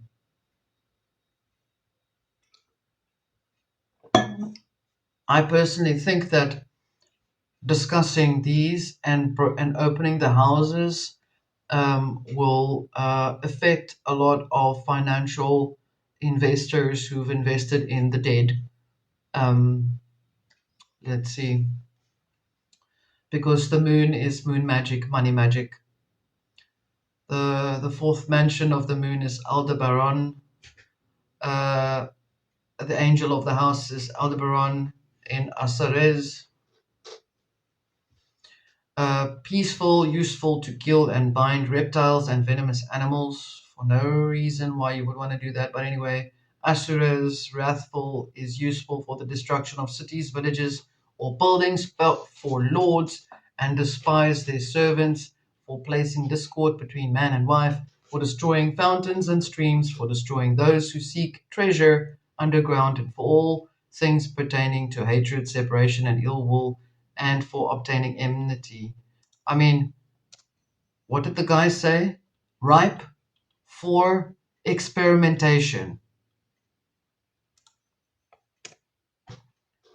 The fifth one is Almesis, angel of the house of Almesis in Kabil.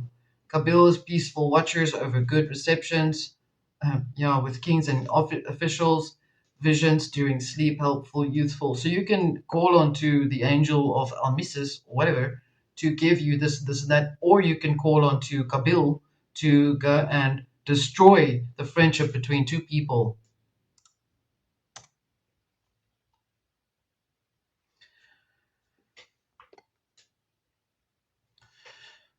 And the sixth one is Akaya.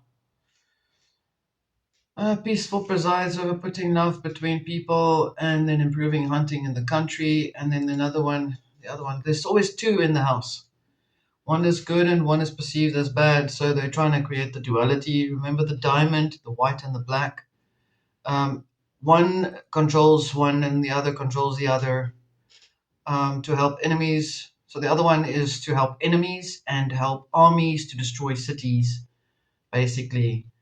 The seventh one does the same. Is peaceful in acquisition of all good things, and increases merchandise and profit to travel safely. And the other one is to cause friendships to and friends and allies to uh, expel flies for benefits in the presence of kings and high nobles. And the other one is presides over the destruction of officials. Yeah, it's almost like looking at the movie called 13 Ghosts. The eighth mention is Amanat, Anatra, Anatra. Angel of the house is Anatra, and Anedex. Anedex, peaceful, presides over gaining victory, love, and friendship, safe travels, and wagons across the countryside, while Anedex is wrathful, presides over making the incarcerations of captives firm, and the destruction of afflictions of captives. Gosh. The ninth mansion is called Atarfa. It's very interesting. The angel of the house of Atarfa. This is why I keep saying stop fixating on the idea of an angel. An angel is just an angle of the way that the light of the house or the house is structured within the trapezoid. I told you that Archangel Michael is one of the demons in the Lesser Key of Solomon, including Jesus. You can look in the book. You will see it. The angel. Look at my video. Look at the last one. You'll see what I'm saying. The angel of the house is house of Atarfa is Rubel. Rubel is peaceful, presides helping a man to defend himself and another, and Rubel is also wrathful, presides over the causing infinity, uh, um, destroying crops, making travelers unfortunate, to do evil to all men, to cause division and hatred between allies. What for? What for? The 10th mansion is called Algeba. The angel of the house is Aleba, is these names. Aridafer, I mean, the more elaborate the name, the more elaborate the jobs, the stuff that it does. Easing childbirth, placing love between man and woman, and then also obtain the love of allies and mutual help, and then presides over destruction of enemies to make firm the incarcerations of captives. Opening these houses up one by one by one. The 11th one is Azobra. The angel of the houses of Azobra is Nicol. Peaceful, rescuing captives, wrathful, feared and besiege cities and profit thereby. This next one, number 12. It's like Lotto. The angel of the house of Azarfa, increasing harvests and plants and improvement of relationships with allies. Then will be steadfast and honest, and then wrathful presides over the separation of lovers and destruction of riches and ships. 13th mansion of the moon. Mansions, these are mansions of the moon. When they say mansions of the moon, they're saying, essentially what I'm telling you, what they're saying is, and this may not sound like an astrologer, but I'm going to tell you as it is the formation in which the moon operates in a particular frequency, so as you're aware of it, and in that way there are sigils or images placed within those belief patterns, like at 12 o'clock and 12:01 and 12:02 and 12:03, the moon or the sun moves a certain way.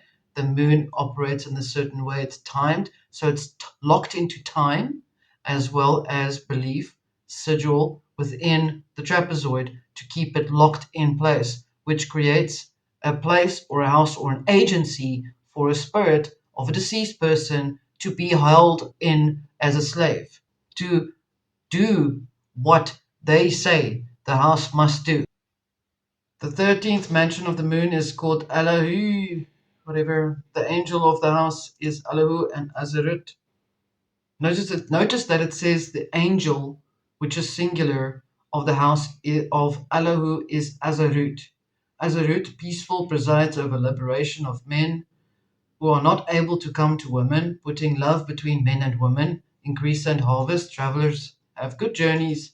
And then Azarut, the same one, he's now his other side, the two faces, uh, presides over the binding of nobles to have good from them. And then the guy said, I listed this twice because it strikes me as ambiguous in terms of benefit of liability. Also, without it, Azarut would have no wrathful duties. End quote. Oh my goodness. The 14th one, same house, moon, mansion. These are all that, okay? It's called Azamich. The angel of the house is Azamech, useful to put love between man and wife, heal the sick, physical and medicine, to benefit kings, blah blah blah. And then Erdegal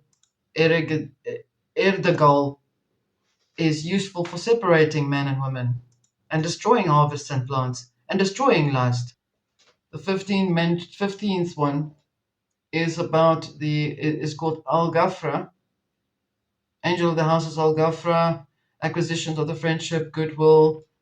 Akali, whatever, is wrathful, and this one is wrathful, unable to go onto journeys, discord between friends, scatter enemies from your area, blah blah blah. You can even put your name in there where it says, and for the destruction of the reputation of a family house and the name of the house of your enemy. They are doing this continuously. This is happening all the time, whether you're aware of it or not, whether you give an understanding of this information or not. The angel of the house is Azaben, making money.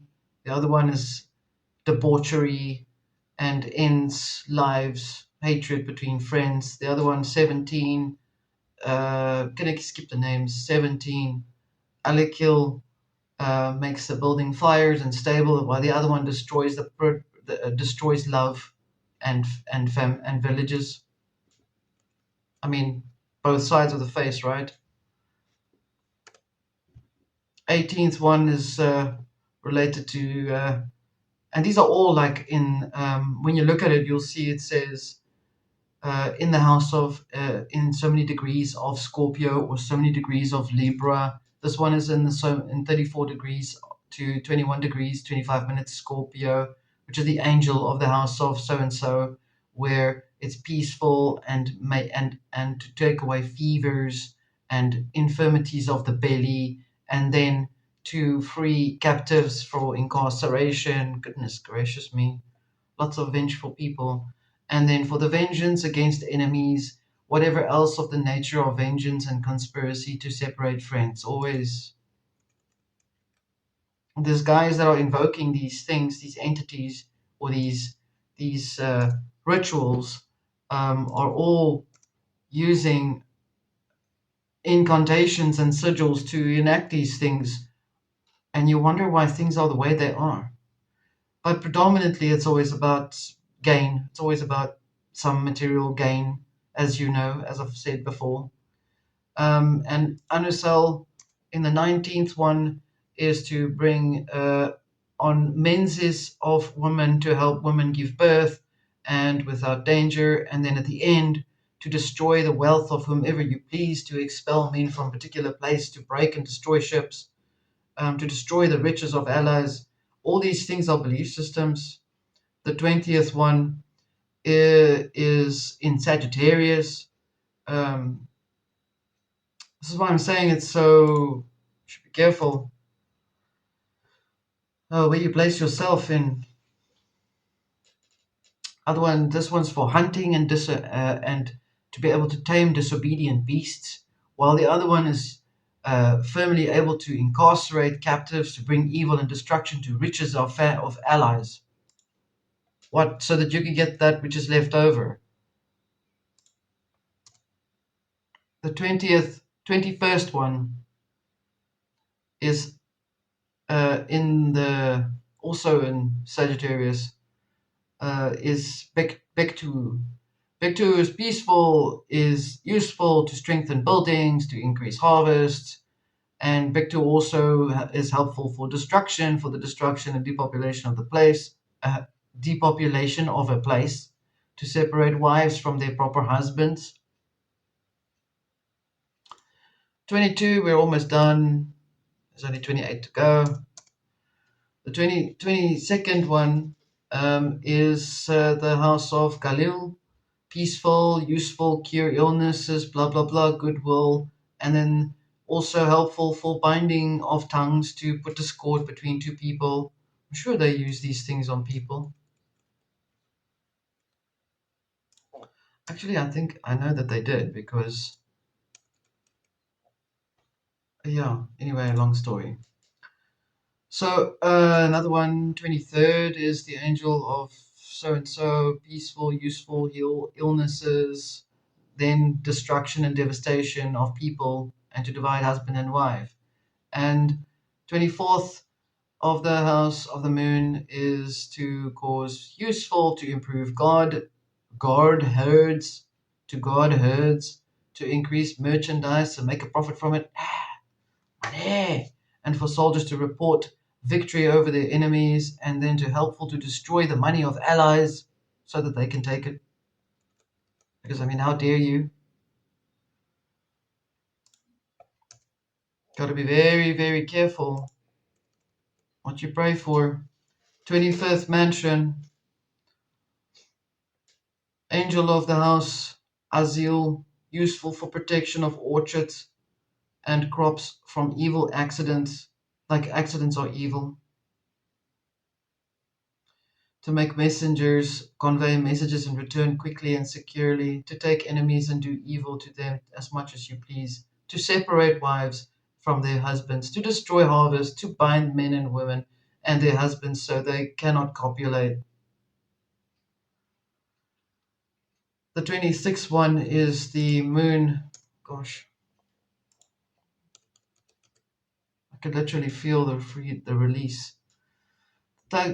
Peaceful use of creation of love, and the other one is to incarcerate captives and cause evil to them. And then the 27th one, almost done, people, is the angel of the house. Uh, Unite allies and increase harvests, and then to impede buildings of buildings to prolong incarceration in captives. And then the last one, but not the least, is the one that is peaceful, is useful to bring fish together in one place and to increase merchandise, to increase harvest, to travel safely by wagon and safely return. And they probably put their Lear jet, drive, car, Hummer, whatever vehicles they use, and to cause peace and concord between man and wife. And then using the word anuxi, which is interesting, is useful to besiege cities, to get rid of things, to destroy an area, to make treasures be lost, to make incarcerations of captives firm, and to inflict evil on sailors on the sea. And there you have it, 28 houses mentioned, and 28 agencies in which spirit has been captured into to do the willing good deeds or evil deeds or wrathful deeds of those that use the work. I do not have anything else to say anymore. All I can say is I will leave this with you. Uh, Thank you for your support, and take care, and talk soon. Bye.